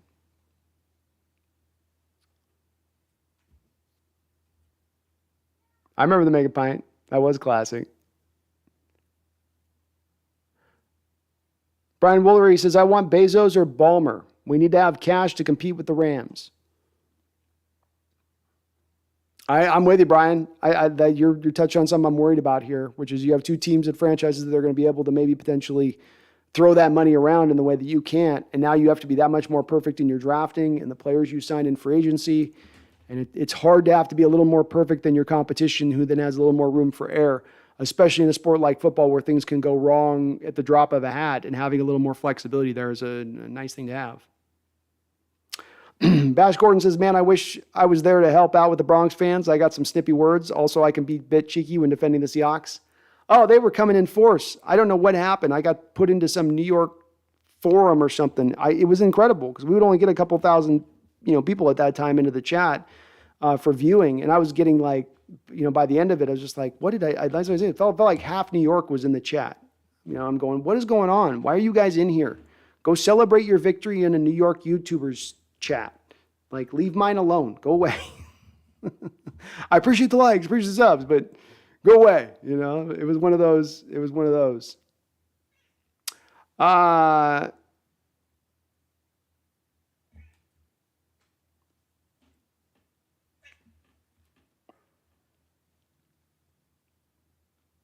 Randall says, $10 donation. Thank you, Randall. I appreciate you. I understand. Randall's passionate on this one. Says, listen, I'm not saying Deshaun should be the next pope. I just think this is a cash grab by these massage girls. To all you fakers believe in women, hope you get caught in the undertow. Well, and I definitely, Randall, don't sit and say you should believe all women. Like I said, I'm a trial guy when it all gets said and done, but I do think as well here, there's beyond being the next pope, it's a little bit of did you do something illegal? Did you do something that you shouldn't have done? Did you do something you probably at one point or other have been multiple times made aware of the fact. I mean, he's enlisting the Houston Texans to push NDAs out to these women that he's giving massage things to. If you're getting to that point of it, you probably know you're doing something a little bit suspect. Just a little bit.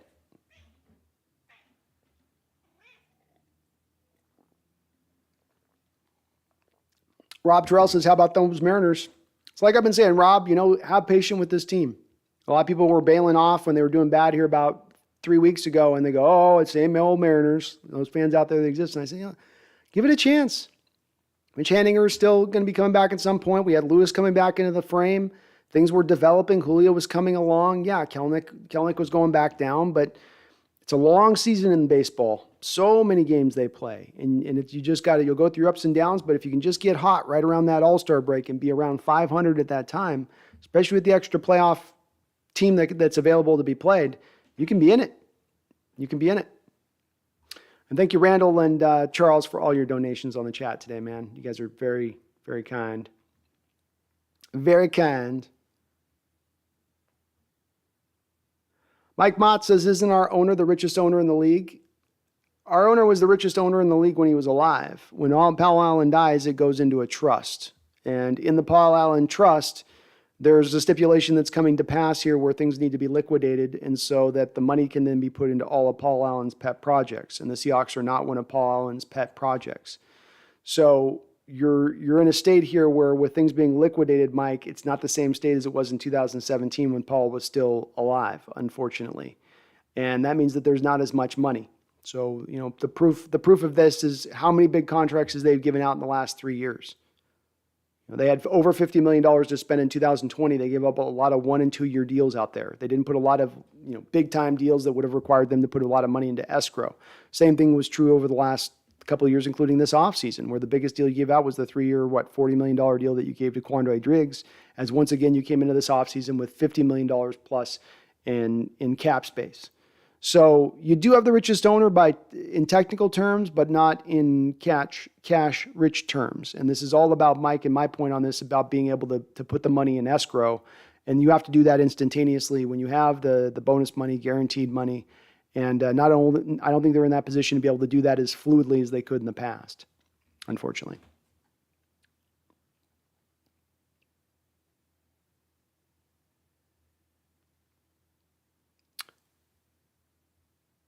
Bash Gordon says, after Mark Cuban just launched his website today, battling Big Pharma, offering all major medications with only 15% markup is amazing. He's an amazing person. That's a huge thing. We're watching a lot of people get stung with some of the price gouging going on there. What penicillin's been hit in recent years and stuff. So it's good that he's doing that. Very good. Caleb Fridas. I may have missed the answer to this, but would it be safe to say that DK didn't show up today either? Yeah, Caleb, I think that this is a good indication that if he's holding out one day, he's probably going to hold out all of minicamp, and he's holding out until he gets his new contract extension. So absent them, Caleb, having a deal in place by tonight, tomorrow, whatever, by the end of this minicamp period, he's probably not going to be showing up.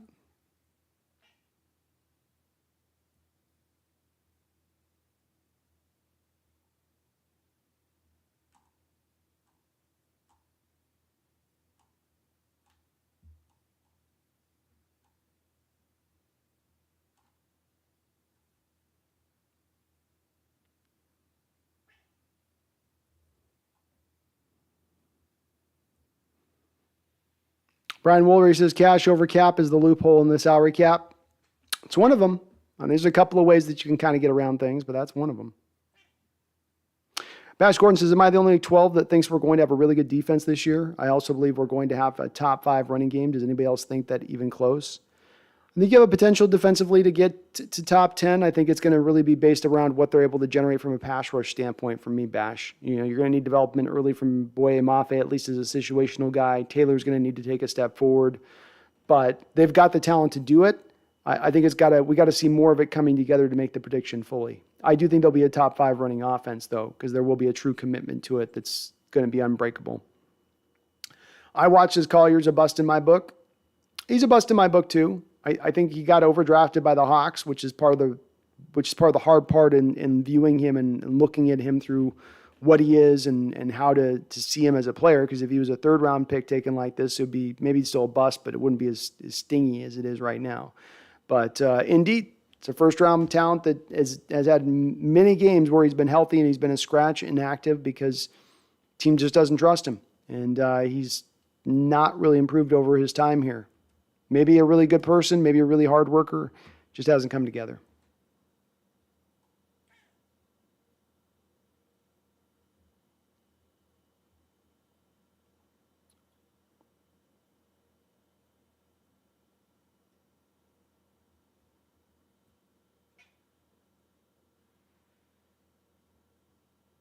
Bash says there's a small thing that might push the Thursday.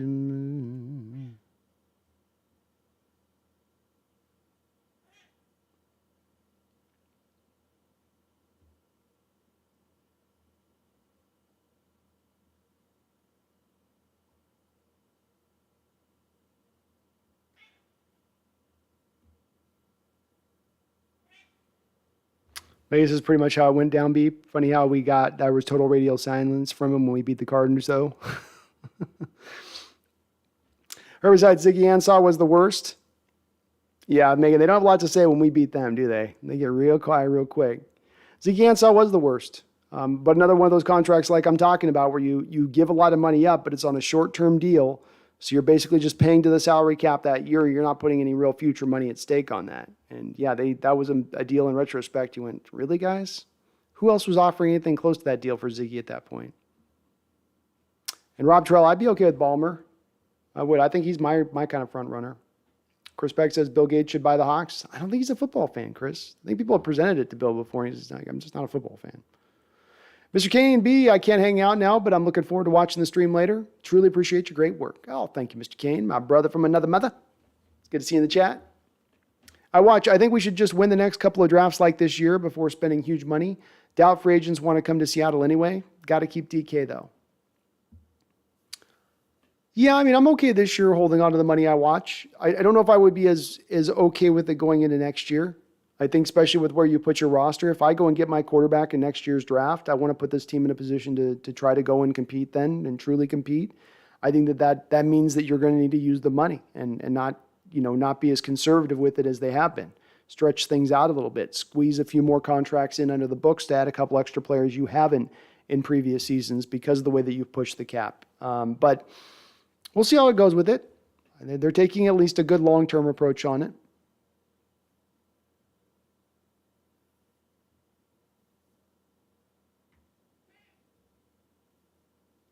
Chris Beck says Deshaun is being set up. He was on track to blow the doors off the quarterback pay. I mean, maybe this stuff all happened after he just signed his new deal with Houston, though, Chris. Right? Like Houston just signed him to the new record-breaking deal.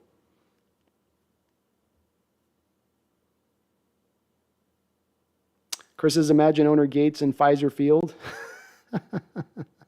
Oh, that's hilarious.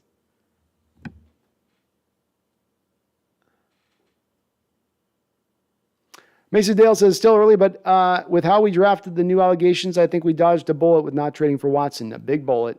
We dodged an elephant bullet.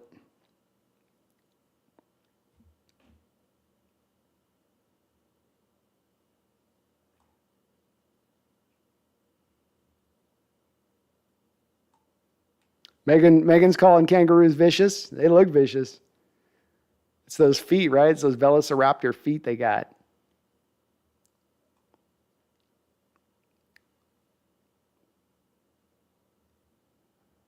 Rob Terrell says, I think DK will sign for 4 years, $108 million, 54 guaranteed. It's right about where I saw it too, Rob, which would make sense why they're creating the space like they are right now, because that's, it's going to cost $14 million on the first year hit, $15 million on this first year of this cap hit, somewhere in there. Brian Woolery says it would be cool to see more of a diverse screen game this year. I think you will see more of it, Brian, and it's going to be on the backs of Austin Blythe, Abraham Lucas, and Cross that you now maybe will have a little more success in running it. Because I think you just didn't have the offensive line who could get out there in space in those screen games to get the hats on the cornerbacks and the safeties. Now you kind of do. I think that's going to be very beneficial to the team going forward.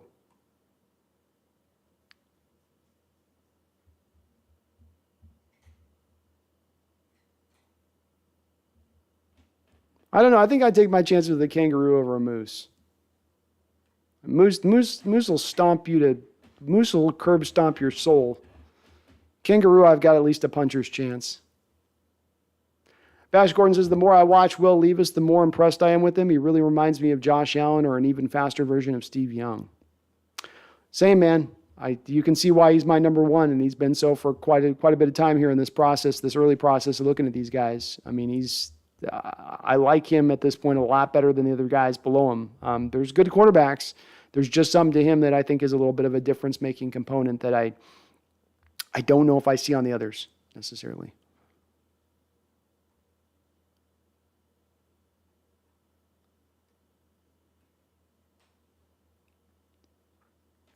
Chris Beck says, Louis C.K. got Me Too'd after he sold out shows, getting around Ticketmaster. It's true. He's been able to, I mean, I don't think he's fully recovered. He's definitely still paying the price there. He's having to do a little bit on the sly. Mason, do you think Geno catching fire versus the Jags last year was just a testament to how bad they were, or was it more so Geno getting more comfortable in the offense?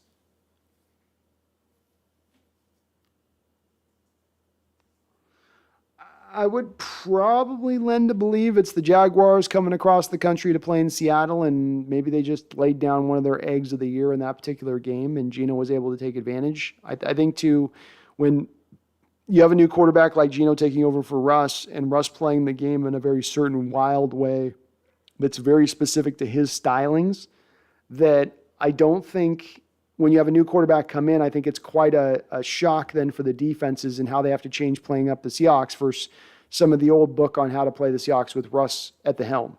And so I think that does impact that part as to why he had that success too. But, I mean, Geno played great. I mean, he was so smart in his decision-making, so accurate with his throws. He showed off arm strength. He showed off ball placement.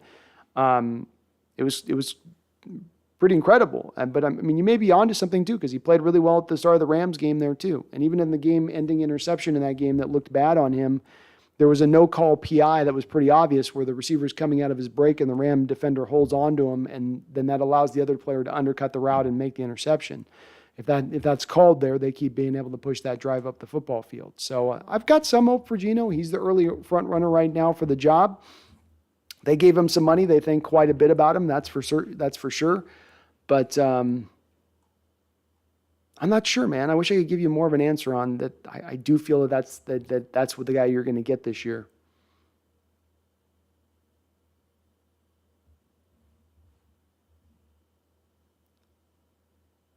John Ruiz. I'm not the only one who needs to pay for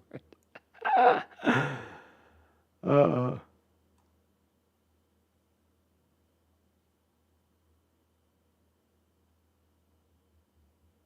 Megan says koalas are brutal too. Like I said, anything down here you can be killed by our wildlife walking out the door. You just got to always keep like a knife in your pocket, Megan. So if something steps up to you, you just start getting ready to do some slitting. Greg says it's either Drew Lock or Will Levis for me. I'm with it, Greg. I'm with it. Interested to see what Lock's got too. It's gonna be fun. This is gonna be a fun training camp and preseason because it is a competition going on here. Chris, is the John Gruden's email scandal going to blow up? It will eventually. It'll get to court, and then it'll become public documents, and then we'll see something on it. We'll get Gruden on the stand like the Amber Heard trial, you know. Let me tell you, I sent out an email, okay? I put an email out. They answered it. What do you want? That's stupid. It's stupid. What's up, Larry? Larry Coleman's in the house. Good to see you, my man. No, we are not going to be getting Baker Mayfield anytime soon. Anytime soon. Herbicide says, don't they give herpes or something? I think Megan did confirm that. I think all koalas in Australia have, it's either herpes or syphilis. I think it's syphilis. Oh, no, chlamydia. That's right. All koalas in Australia have chlamydia. They're dirty. They're dirty little vermin. Always humping. Always humping. Climbing trees and humping.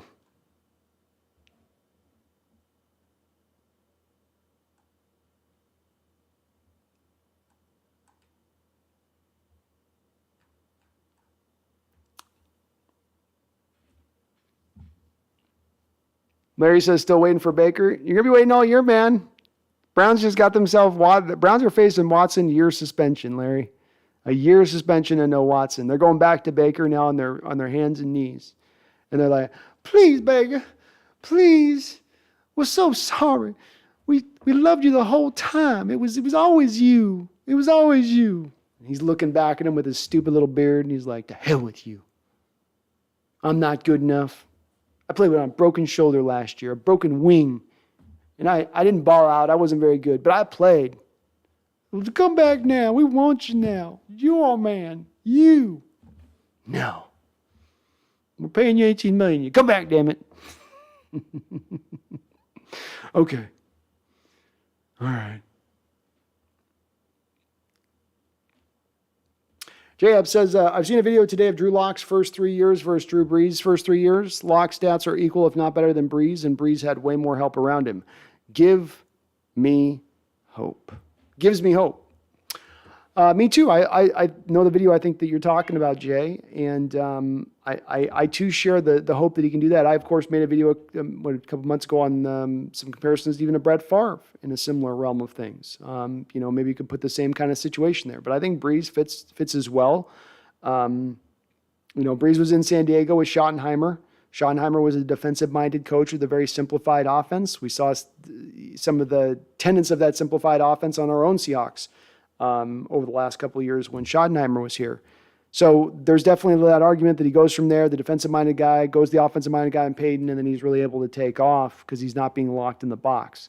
Potentially there. There is the one key difference, of course, with Drew, where he's going from the defensive-minded coach to what could be considered more of an offensive mastermind type in Sean Payton. And what is that equivalency there here with Drew Lock, that guy that's going to be able to push him in that same realm. But from a talent standpoint, Lock actually excels past Brees. Even for the given time when Brees came out, he didn't have the greatest of height. He didn't have the greatest of arm strength. He was very, very accurate. But those were parts of why he dropped down in the first round despite the production he had at Purdue.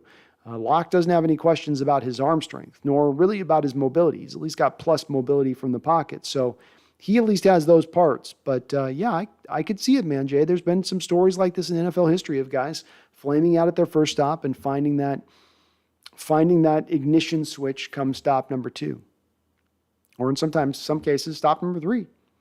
Mason Dale, a big development in Damian Lewis's pass pro would not only help the quarterbacks, but would really help Cross's transition to the pros. But I wouldn't count on it. Agreed, and agreed at the end. Yes. Robert Jorgensen, are you happy about the linebacker position? Not exceptionally, Robert. I'm a little worried about the depth at the pass rush position on the outside. I'm worried about the depth at the inside middle linebacker position, and I'm worried about one of the starters being Cody Barton. So I guess I'm quite concerned as I say it all out loud. Yeah, I've got worries. I'd like another pass rusher. I featured some, you can check it out at the top of the show. I featured some free agents that maybe be decent additions for our Seahawks. A couple of them were edge guys that could play on that outside. And also a couple of linebackers on that list too. Specifically a guy like Anthony Barr, Robert. Bringing a guy like Anthony Barr in to flip out Cody Barton for that, I think would be a significant upgrade, even at the place where Barr is in his career. It's pursuing upon Barr's health too, as he just completely broken down in a shell of himself. Let's let the medical staff make that evaluation. But as far as the player itself, I think you could definitely improve the middle linebacker position, especially above all. That's the place that I am most maybe concerned with. But I'm also pass rush is right there behind it. Have a good night, Herbazad. Chris Beck says Cleveland should sign Colin Kaepernick. I love it, Chris. They're needing a PR win. They're like, what can we do? We're getting beat up by everybody. The media is killing us about this Watson thing. We need a win. How can we get a win? I don't know. Just announced Baker will be the starter this year. Shut up, man. That's dumb. What if we sign Colin Kaepernick? Give him a 1-year deal. That'd make people happy. Yes. Yes, they would talk very little about Watson at that point. I like it. Let's do it. Robert Jorgensen says, could you see the Seahawks signing Suh? He's kind of my number one guy that jumps out to me as a free agent, Robert. I think they've flirted with him a couple different occasions. He's come in and visited the Hawks in the offseason on a couple different occasions. I don't think he's going to cost a lot of money. He is a little bit of a pick your spot kind of guy at this point. You know, he's not a guy that is vintage Suh, where you're getting play in and play out, a guy that's really a problem. He's a guy that he'll be a problem once every 5 plays. But if you rotate him in, lower down his snaps, put him in on a set role, doesn't cost you a lot of money. What, a 1-year, $3 million deal maybe? I think he could help you out. I think he could.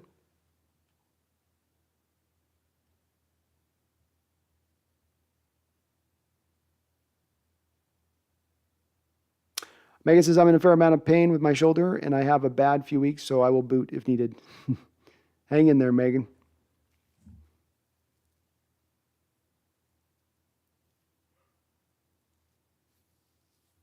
Larry says, do you think Seahawks are going to leave for another place, Brandon? No, Larry. We're staying in Seattle. We're here. We're here. We're not going anywhere. Mason, with the assets we put in the edge, if nobody emerges as the lead guy with their development, how much would you attack that position next offseason?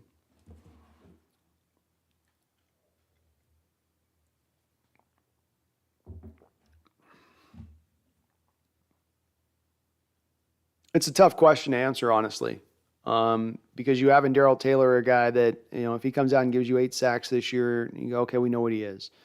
And Boye Mafe, if he doesn't give you a lot, you'd probably still say, well, we weren't expecting a lot from him in the first year. We were expecting him to need to develop a little bit in his game to get consistently to that point. So you wouldn't want to make any conclusions on Mafe after this year. With that said, and then let's add one other consideration into this, being what's the blitz game doing?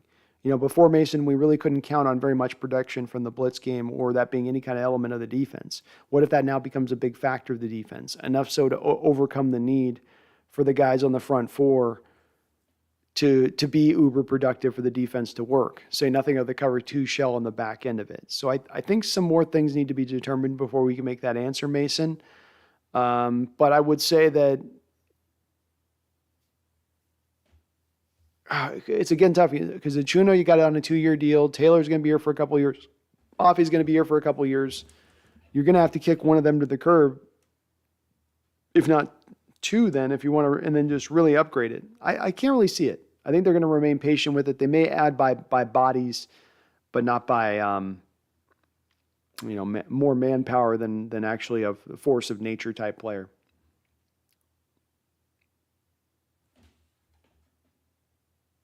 Grug says, what do you think of drafting Noah Sewell or Trenton Simpson with one of our first next year? I haven't gotten too deep yet, Greg. I'm sorry. I haven't gotten too much yet into the prospects for next year's draft. I usually, once I get on the heels of last year's draft, I got to take a break because I end up looking at so much tape on these guys. But I will take a look at both those guys. You can count on the fact I'll be getting through all of them for sure. Mason Dale, which players do you think the captain patch this year? I'm guessing Lockett and Diggs.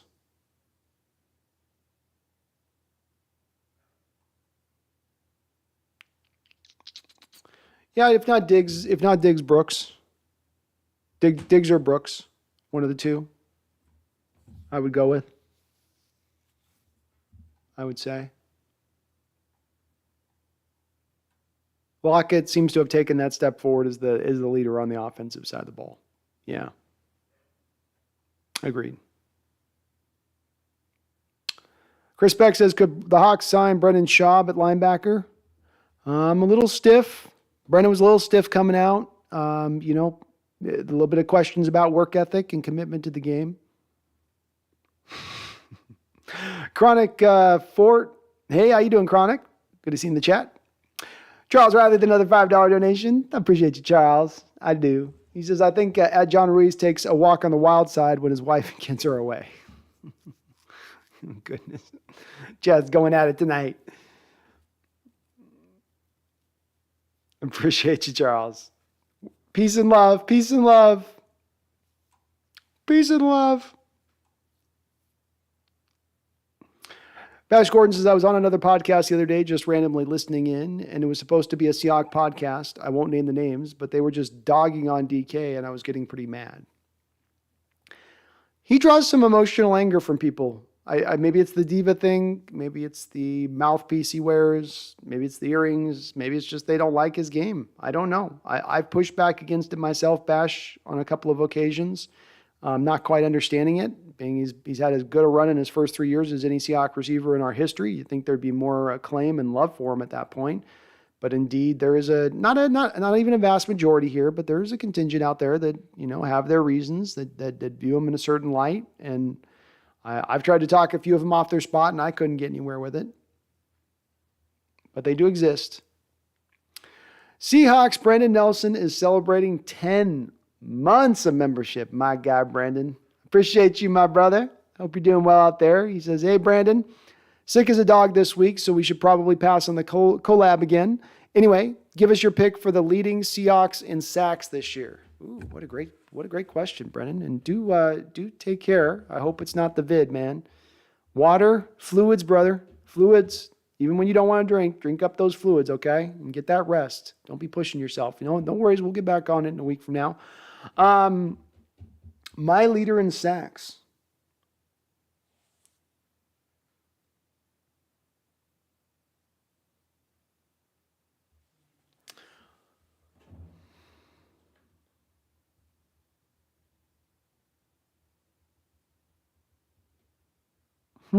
Brandon, I'm considering the question because I'm really torn on this. I'm torn between Taylor and Owusu because like we've talked about, I think that Taylor prefers that left side, which he may be more effective from the left side, but then the blind side usually is going to give you more production from that standpoint of things, just because it's easier for the quarterback not to sort of see you coming.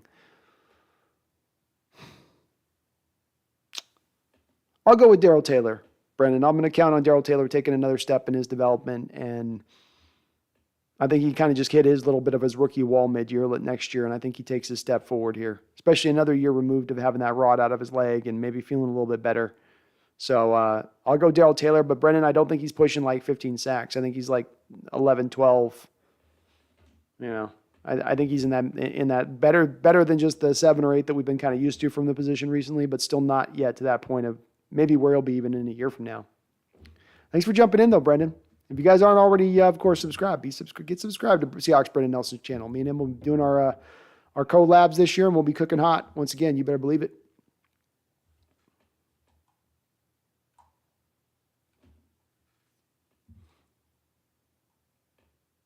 Larry Coleman says, pay DK. You better believe they will. They're just getting the last of the contract negotiations figured out. That's all that's going on right now.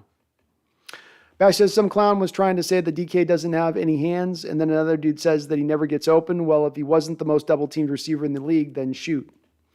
Yeah, people love to trot out these narratives, Bash, that they set, and then people don't really back them up with anything statistically or anything. They just kind of say them magnanimously, like, oh, it goes without saying that this is the way that it is. And it's like, it goes without saying? Like, back it up. Somebody was presenting in the chat last week that DK Metcalf had like a 3% drop rate. That's not a drop rate. That's a guy that has horrible hands or hands of stone. And it gets and never gets open. Again can't run the route tree is what they'll say too. It's like people are leaning on the evaluations of DK prior to coming in the draft. He's improved his route running ability every single year of his pro career. Undoubtedly he has. But I don't know. He gets his share of shade from some folks. I watch as first round quarterback in defensive ends next year's draft for me, please. I like it. I watch.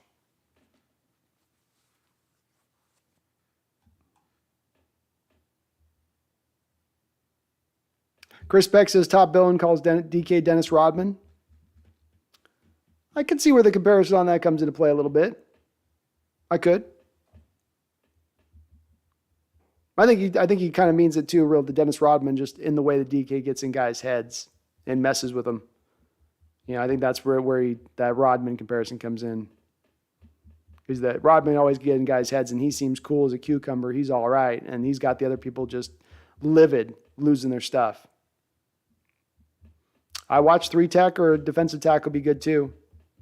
Though it does, I watch some of it with the 3-tech, and to your point, even the defensive end, some of it does also matter of what, are you running more 3-4? Because if you're running 3-4, you're not running a 3-tech at that point. YDY says Rams just extended Cup for 5 years at $110 million. That's a steal for the Rams. What the F?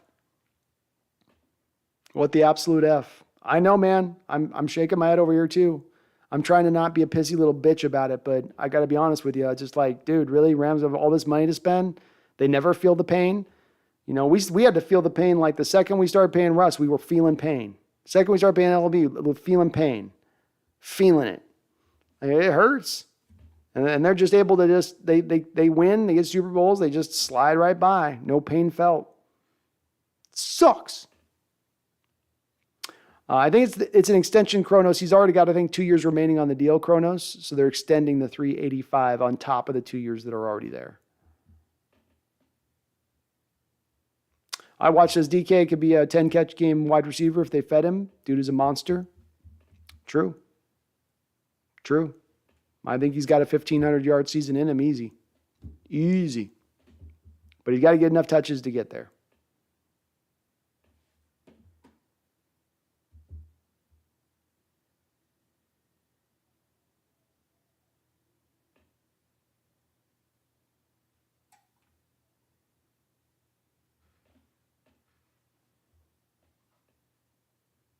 Mason says, has DK ever gotten upset at something unworthy of being upset at?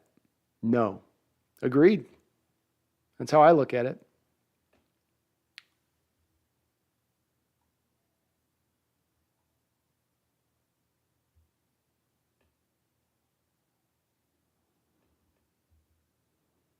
Bash says, I actually just looked up the front office actually changed the colors from when I was young. They're now called Seahawk Blue, Seahawk Green, and Wolf Gray. Laughing out loud. I don't know how I liked the emerald green.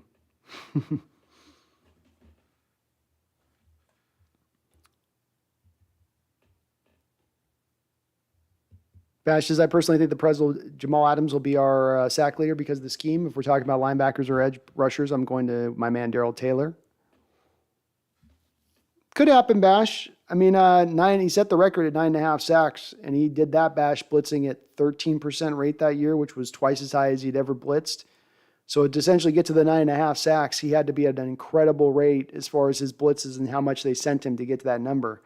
I don't know if they're going to get back to the 13% marker that he was at before. They'll still be very high with him, but not necessarily get enough maybe swings at that ball to hit enough balls out of the park there with that. But he's going to get more than he had this last year, that's for sure. YDY says Rams have been sold their soul to the devil type lucky when it comes to health over the last few years. Oh, I know, YDY. It's insane. They squeeze all this money, they squeeze all these players in, and you know, I mean they've also obviously been agile with it too, because you know Robert Woods gets the ACL last year. They brought Odell right in without missing a beat. But, boy, they have gotten their way with the luck stuff, especially Aaron Donald. All the games he's played, all the hits he's had on the inside in there, and just he doesn't miss any games, just keeps on cooking right along. Michael Ponikowski says, my take on DK is he doesn't want to risk injury before a huge contract extension and lose money. Agreed, Michael. I mean, he's recovering off of a foot injury. He's probably not been training necessarily. He's probably been more rehabbing, which in itself, you just not want to be on the field for that as it is. I think as well, Michael, some of this is him pushing where he has from a leverage standpoint to push. He is obviously incurring $90,000 in fines by not showing up for this mini camp. But if he doesn't show up for training camp on the first day of training camp, I learned this rule just literally learned this today. If you don't show up for the first day of training camp, you lose out on a full year of service in the NFL. You could play out that year, you could make that contract, but you lost out on an incurred league year of service time. So that on top of the $50,000 daily, fine that you also have to sustain by holding out per day. That means that if he's going to make any kind of moves or try to push this any harder in a direction he's trying to push it, minicamp and now is perhaps the time to do that. Vegas says, my favorite Seahawks colors are the ones on the 1985 retro Largent jersey, just like the one behind B. Oh, those are good ones. I like the green, Megan. The green on these jerseys is a little more fit. It's not this neon green we use now. It's more of the Pacific Northwest green. Noah Melky, good morning from Germany, Brandon, in the chat. How you doing? Any big news I missed overnight? Noah, no big news you've missed. We did just restructure Shelby Harris, creating about $3.5 million, which does seem to indicate there might be some kind of big move on the horizon. because they already had cap space. So to create more would seem that they're looking to do something there. But nothing necessarily going on as far as any Seahawks news that's breaking. DK Metcalf is holding out of minicamp, so I guess that is kind of a little bit noteworthy. But there'll be a deal that'll get done on this. It'll get done.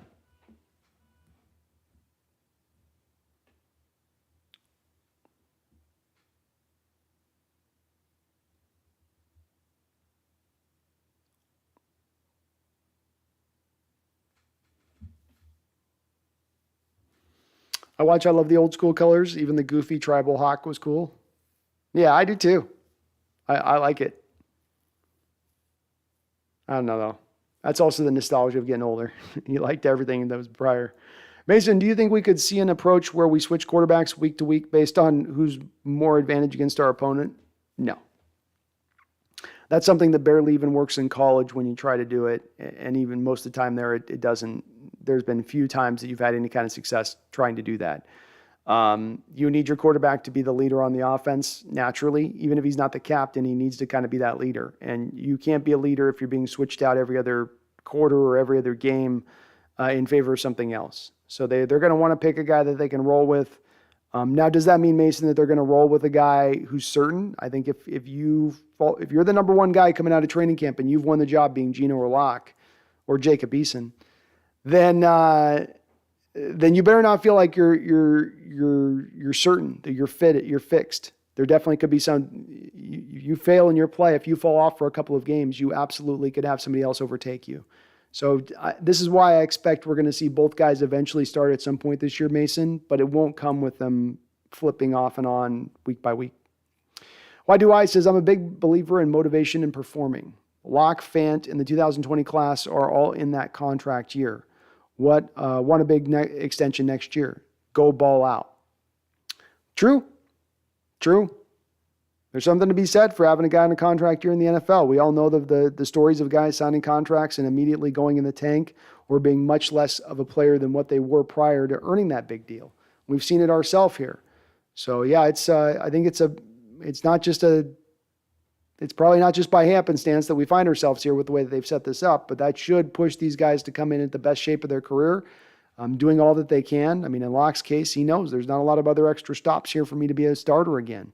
You know, if there's any time where you're going to just live, breathe, and eat football, this would be it if you're a player coming into that final year trying to earn that deal. In Fant's case, it's the difference between signing a 3-year, $15 million deal or a 3-year, $12 million deal, or going out there and balling out and signing a 4-year, $35 million deal. Substantial amount of money difference. Why do I says I'm a firm believer in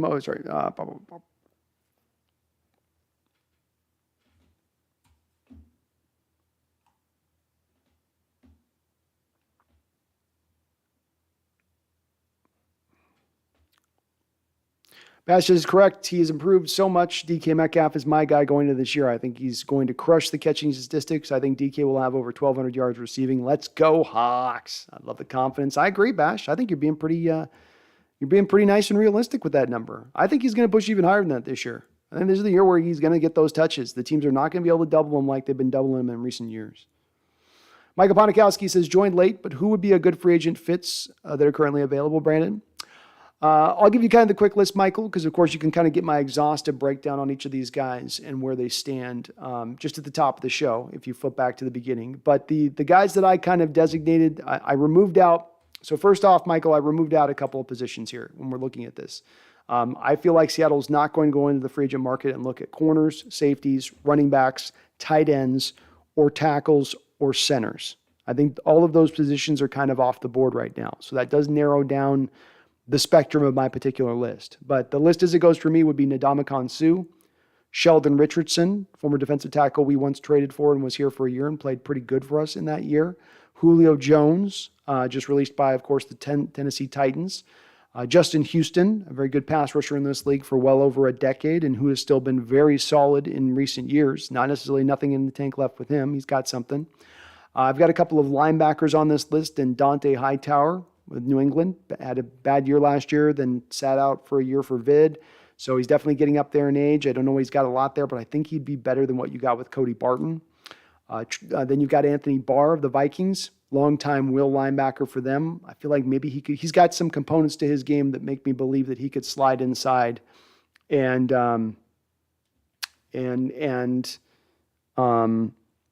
he could slide inside and play a little bit of middle linebacker for you. He's really good in coverage, good in the run game, still a good overall player. Not splashy, not flashy, but he just gets the job done for you.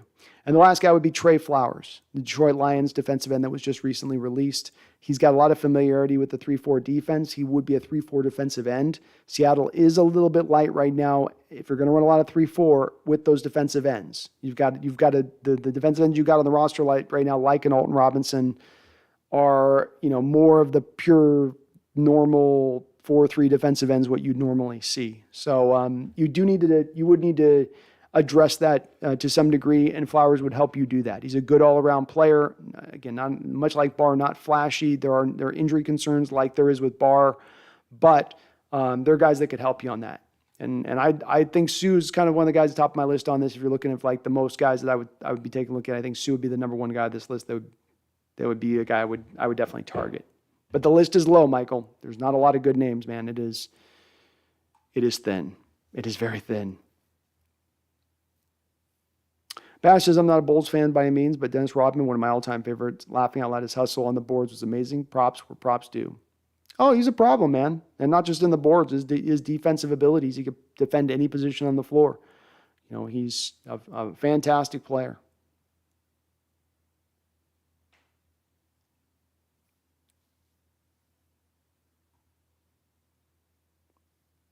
Ashley Lamont says, would you rather have Locke or Geno start? I don't personally have a preference, Ashley, myself on who I'd rather. I just want the best man to win the job. Let it be had out. Let it be solved in training camp, and whoever wins it wins it. So I don't have a dog in the fight myself.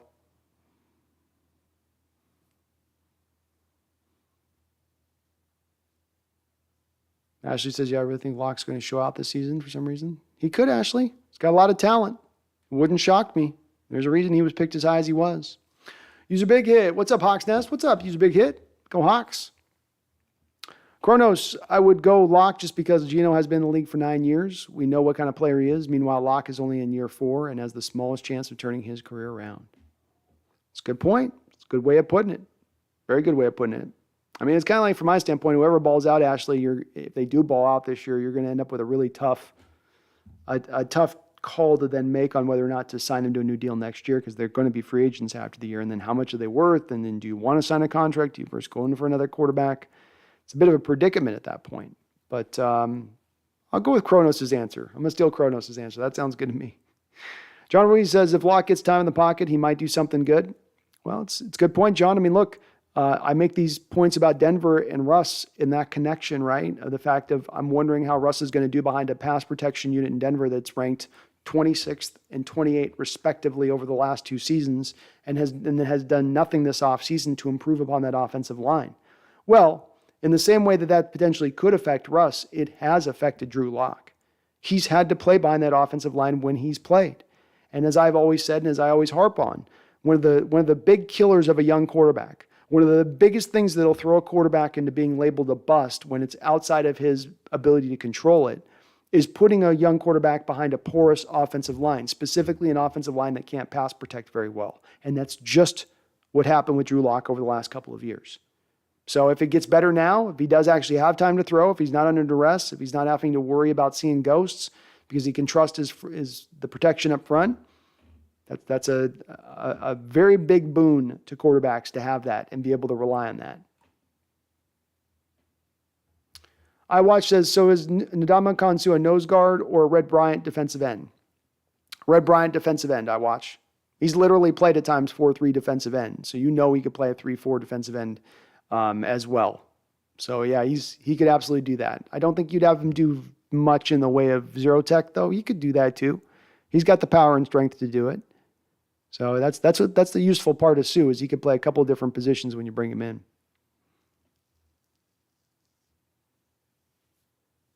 I watched his man was really hoping for middle linebacker Leo Chanel in the draft, 250-pound bruiser that runs a 4.5 and a great blitzer. Fun player to watch on tape, I watch. I was a little more of an Anderson guy.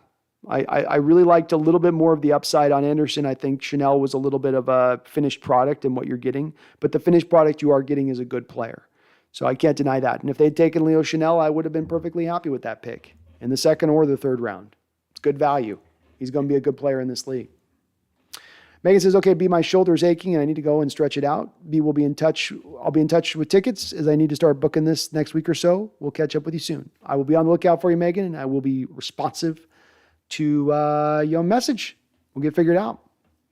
Michael Ponikowski says, I remember Anthony Barr injuring Aaron Rodgers a few years back. He would be my choice to sign. He'd be my number 2 behind Suh, Michael, for sure. And I went back. You can find Michael. Somebody put a nice little highlight reel of Barr on YouTube, and it's all 22 tape. So you really get to watch Barr diagnose and flow and scrape and break down plays and get back into coverage. I was really impressed by what I saw in the highlight package. I saw a guy with still a very full skill set to the linebacker position, a guy that should be able to transition well into the middle linebacker role in this 3-4 defense next to Jordan Brooks. Just a smart player and still a little bit left in the tank with him, I thought. Now, there's some injury concerns with him. He's missed his share of action over the last couple of years. But boy, is he a good player, Michael. I think he's still a really good player. Megan says, sorry, B, I couldn't keep control in the chat today. Megan, it happens sometimes. You kept it in control. I saw you handling business as you could. So we good. Every once in a while, stuff's going to get a little wild in here. Every once in a while. Charles Riley says, Dennis Rodman's out there. Chuck Daly found him in the Pistons parking lot with a gun in his mouth. He definitely, Charles, he was definitely a man of, I don't know if it's demons or just likes the wild side of things or just the Michael Jordan documentary alone. It was almost in what they didn't say in the documentary where they go, yeah, Rodman. Or you hear Michael go, I'm not going to tell you what was in his bed. I'm not going to tell you what was in his bed. We walked in the room. I'm not going to tell you what was in his bed. Like, Jesus, what was in his bed, Mike? Sounds like more than Carmen Electra.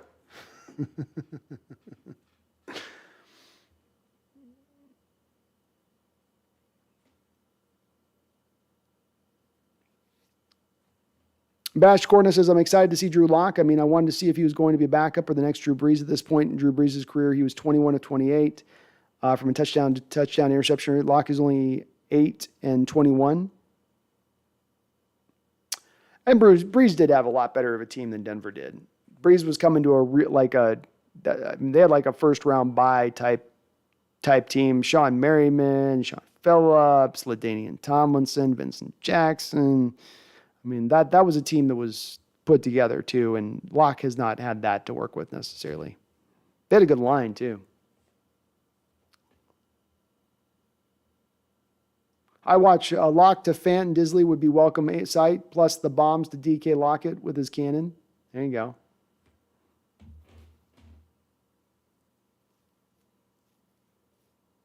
Charles says, Brando, I need to say this. All the guys who say they don't need to pay for it have wives you wouldn't want to lay with.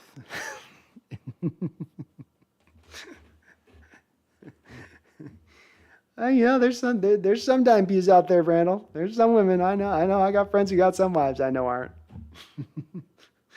I watch who returns kicks and punts. Always seems like somebody who didn't destroy it in college, like Lockett or Eskridge. Melton, maybe. Remember, I watched Lockett was really great out the jump in his return game, and it just sort of falled out. Once he got injured, I think he lost a little bit of his evasiveness at that point and went down. Eskridge has gotten his game. I wouldn't mind seeing it with him, though. You might want to start maybe just protecting Eskridge at this point, put him in bubble wrap and being like, look, we just need you as our fly sweep bubble guy. We'll give you, we'll have you run like 30 routes a game. And we'll just keep you protected because he is a little bit, I don't know. He can break down a little bit. Let's just say that. I think DJ Dallas is pretty good for us as a kick returner. I think punt returner is the one, to your point on that needs an upgrade. Swain is not good. Swain is just not good in that element of things. I'm sorry, he's just not. So we do need to upgrade that from my standpoint.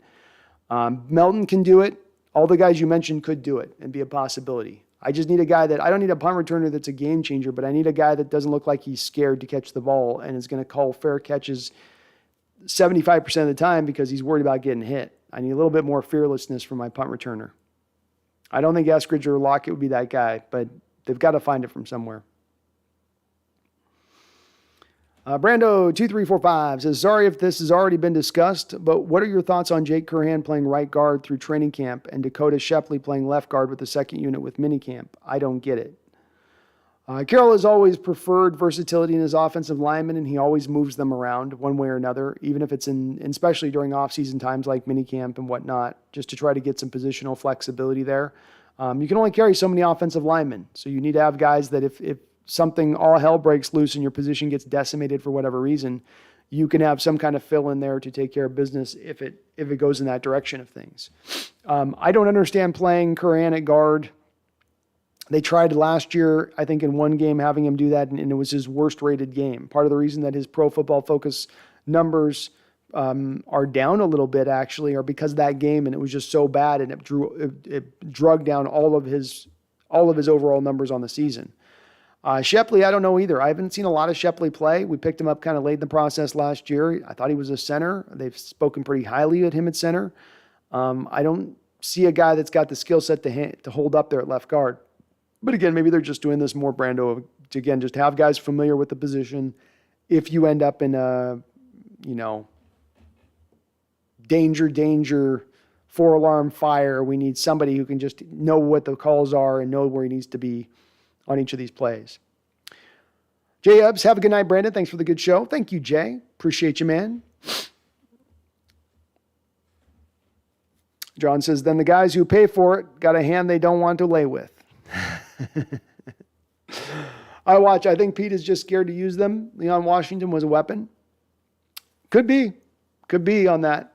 Hard to think that Freddie Swain was our best option last year, right? What were they seeing in practice to make them think this guy's the guy to return the deal here?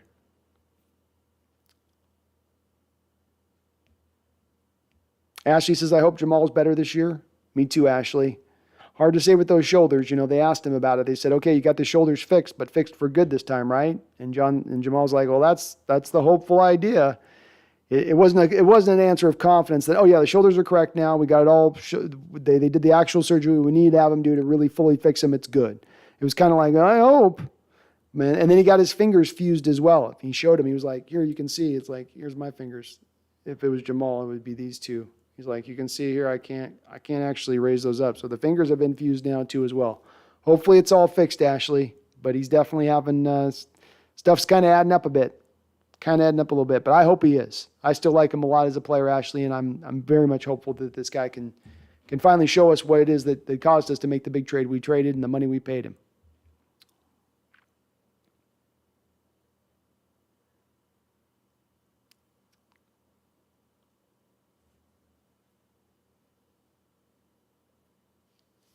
Bash says we've actually got some insane kick returners on the team right now. I can't wait to see who they choose for kickoff and punts. We'll see who wins it. I still think Dallas will still be the guy in kickoffs, but we'll see. It'll be interesting. Chrono says, laughing out loud, Jamal just wanted to cut them off instead of fusing them and got talked out of that. Yeah, Chronos, you're the first one to catch that. I always have a little bit of fun on the scroller, man. I always got to have a little bit of fun around the scroller. Oh, jeez. Victor Frazo says, I really hope Kyle Fuller doesn't make the roster. Sadly, Victor, unless Dakota Shepley can upend Mr. Fuller, he is going to probably make the roster. He also, by the way, does have flexibility to play some guard as well in recent history. So it's his to lose as the backup center, unfortunately. I'm like you. I wasn't all that impressed by him last year. I'm not. But they just didn't do much to address the position outside of letting Posick walk and bring in Austin Blythe. Kind of what it was.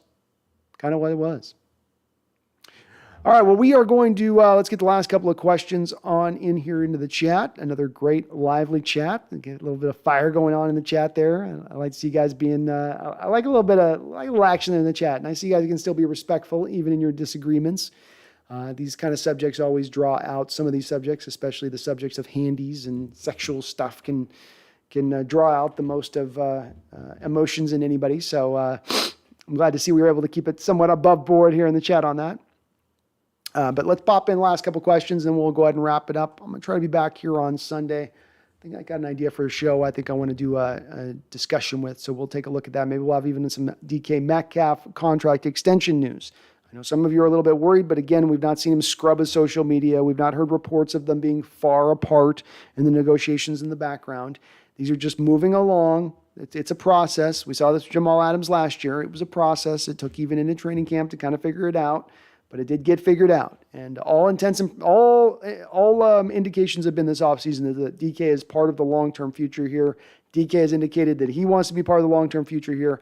I think they're going to find the common ground. And I do think this restructuring of Shelby Harris is a move to start to go in that particular direction, in my opinion. I watch this. Thanks for the chat, Brandon. Appreciate your dedication. Well, thank you. I appreciate you, man. We had some really great questions. And again, as always, some great talk in the chat, just in, some consideration of it. If you are listening or watching this on replay or you're watching right now live, do me this one little small favor if you could. Hit that like button for me. Just a small thing. Go up there, click that if you could. It does help me out, helps this channel grow tremendously. If you're not subscribed, come aboard, get subscribed. We're on our way to getting to 8,000. I want to see if we can get to 8,000 subscribers by the start of training camp. That's the goal, because that means we will definitely then probably hit 10,000 right by the end of the year, and that would be tremendous for this channel. Nice big fat round number, isn't it? Nice big fat round number. Batch Gordon, for real, just give DK his extension. Let's get it done. Let's get it done, man. Charles says, Brando, sorry for being a loser, but I had to go to John Ruiz's level. Remember, he believes all women. No worries, you guys. I know you got it lively over there.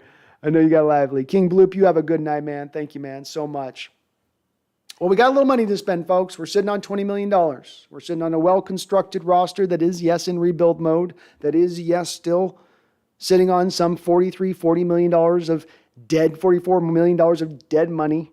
It's hard to compete with nearly a quarter of your cap off the books, but we're going to do it nonetheless because this team is starting to make smart decisions. I'm going to finish with this. I wrote an article last November, and I said, there's these things they just don't continue to do. These things that continue to be problems and issues and mistakes. But my positivity, my hope for the future of this team, part of the argument that I built on the back of this offseason has been that these problems that have been reoccurring for years, 16, 17, 18, 19, 20, we've finally started to see the fix of this in the last 2 years. It was not under a year ago I wrote about these problems. Unlearned lessons is what I called this article. Coach Carroll thought the cover 3 defense would last forever. He was going to steal from Sean McVay, but he wanted to treat it like a buffet. I'll take some of this, but not that. Some of this, but not this. Refusing to build a decent pass-protecting offensive line. Buying broken rookie goods, knowing they were broken coming in, a la like a D. Eskridge. The lack of use of fly sweeps. Considering that cornerbacks actually matter and you need to invest in the position. Impact from the 3-tech. Expecting young pass rushers to be rookie standouts. Getting Russell Wilson an established offensive coordinator with control. Going skill position minimum all the time, doing just barely enough there. Moving players from their natural position. Spending significant money on aging free agents. Not finding an answer for flood zone concepts. Not utilizing outside zone runs. Giving up huge assets for players and not using them in the right way. This was an article that I wrote, and all of those issues I wrote about in less than a year ago that I was bitching and complaining about. And the Seattle Seahawks, in every one of those points in less than a year, has taken steps to rectify the situation. You can be mad at a team that keeps doing the same old thing again and again and again, and it keeps breaking again and again and again. They expect a different result. You start to get a little more happier with your team. You start to nod your head a little bit. You start to pump your fist a little bit. When you see your team actually doing the intelligent, smart approach, there's no guarantees. You can do everything right, and it still all blows up in your face. But you can take care of the things that you can control. And that is what our Seahawks have done. That's exactly what they've done. Boye Mafe is a young pass rusher, but unlike last few years, you're not bringing him in to be the starter. He's in as a rotational guy. You've got Nchuna in there on one side and Taylor on the other side. More established. Cornerbacks matter. Oh, you signed 3 cornerbacks in free agency this offseason. Drafted 2 in addition to that. I think they've learned cornerbacks actually matter. Refusing to build a decent pass protecting line. Guess what? Charles Cross, Austin Blythe, and Abraham Lucas are all going to be better pass protectors this year than anything that we've gotten out of the position recently. Maybe absent Dwayne Brown in his prime. Coach Carroll thought the cover 3 defense would last forever. Now this offense, we transition to the cover 2 shell. It's okay to be pessimistic, but don't be pessimistic when you see your team doing the smart, proper thing. Our offense has been taken from the 80s to the modernized approach. Same thing with the defense. The team, as I've said this offseason, needs to learn their lessons. That was my theme this offseason. 2020, it was go all in. Or 2020 was all in. 2021, it was go for broke. This season, it's been learn your lesson, and they've learned their lesson finally. This is encouraging to see. You should be encouraged to see. Have some optimism, even if the returns aren't there this year. They will be long-term because the approach has been smartened up. Smartened up. So I see some of you out there, folks. I still see you out there. You're in the corners. You're in the shadows, sulking, crying about Russ, worrying about the future. But I'm here to tell you right now, you ain't worrying about the future no more. Because things are about to turn around in the right direction. And this little rebuild we're going through, it ain't going to be a dark age. It's just a quick turnaround. That's what we're going to call this, the quick turnaround, not the rebuild. All of the pieces are aligned right. You've put together a great base this offseason. You set the stage for that next quarterback. You're sitting on the second most amount of cap space next offseason. 2 first-round picks, 2 second-round picks. Are you all hearing me yet? Because I'm preaching. And I'm going to continue preaching. And I'm going to continue preaching till you stop forgetting. And you start remembering. You start believing. 100% all the time, every day, 7 days a week, and twice on Sundays. Go Hawks.